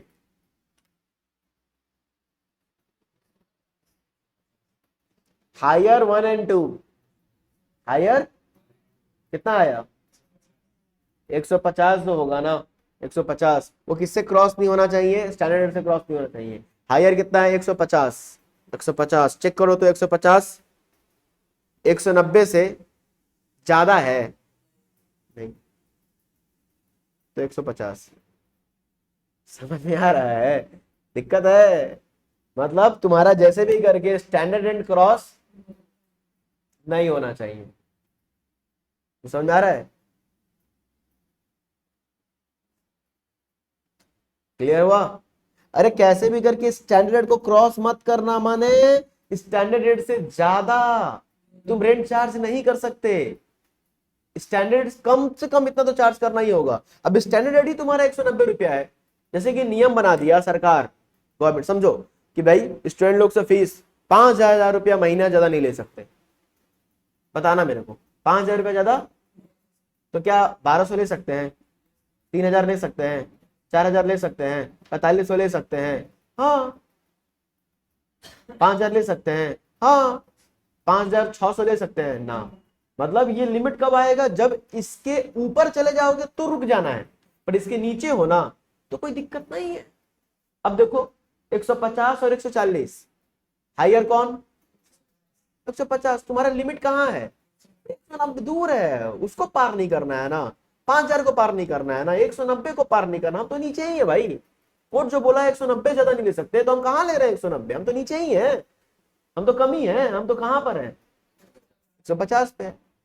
समझ में आया, अभी भी नहीं आया, यहाँ देखो 100 और 90 whichever is higher, 100, court कितना बोला, ओ मेरा फीस हम कितना चार्ज कर रहे थे, 100 रुपया चार्ज कर रहे थे ना, बट कोर्ट कितना बोला था, 70 बोला था ना, 70 ज्यादा नहीं ले सकते, 70 पे रुकना पड़ेगा। समझ में आया, यही बात लिखा हुआ है, higher of 1 and 2 but not exceeding. इसको समझाने में और इसको सीखने में आप लोग को लगता है लगभग 40 से 45 मिनट, अगर आप 5 मिनट में सीख गए तो बहुत ज्यादा कॉन्सेंट्रेशन कर रहे थे, समझ आ रहा है, बड़ी सीखने में तो आसान नहीं है, तो अगर आप सीख रहे हैं तो अच्छा बात है, हमको पता है, यहाँ से कंटिन्यू करेंगे, वापस से पिक करेंगे नेक्स्ट क्लास में, आप इसको नोट कर लीजिए। समझ में आ रहा है, फोटो खींच रहा है वो, लिखो लिखो लिखो, घर जाना है, चलिए फटाफट लिख लो।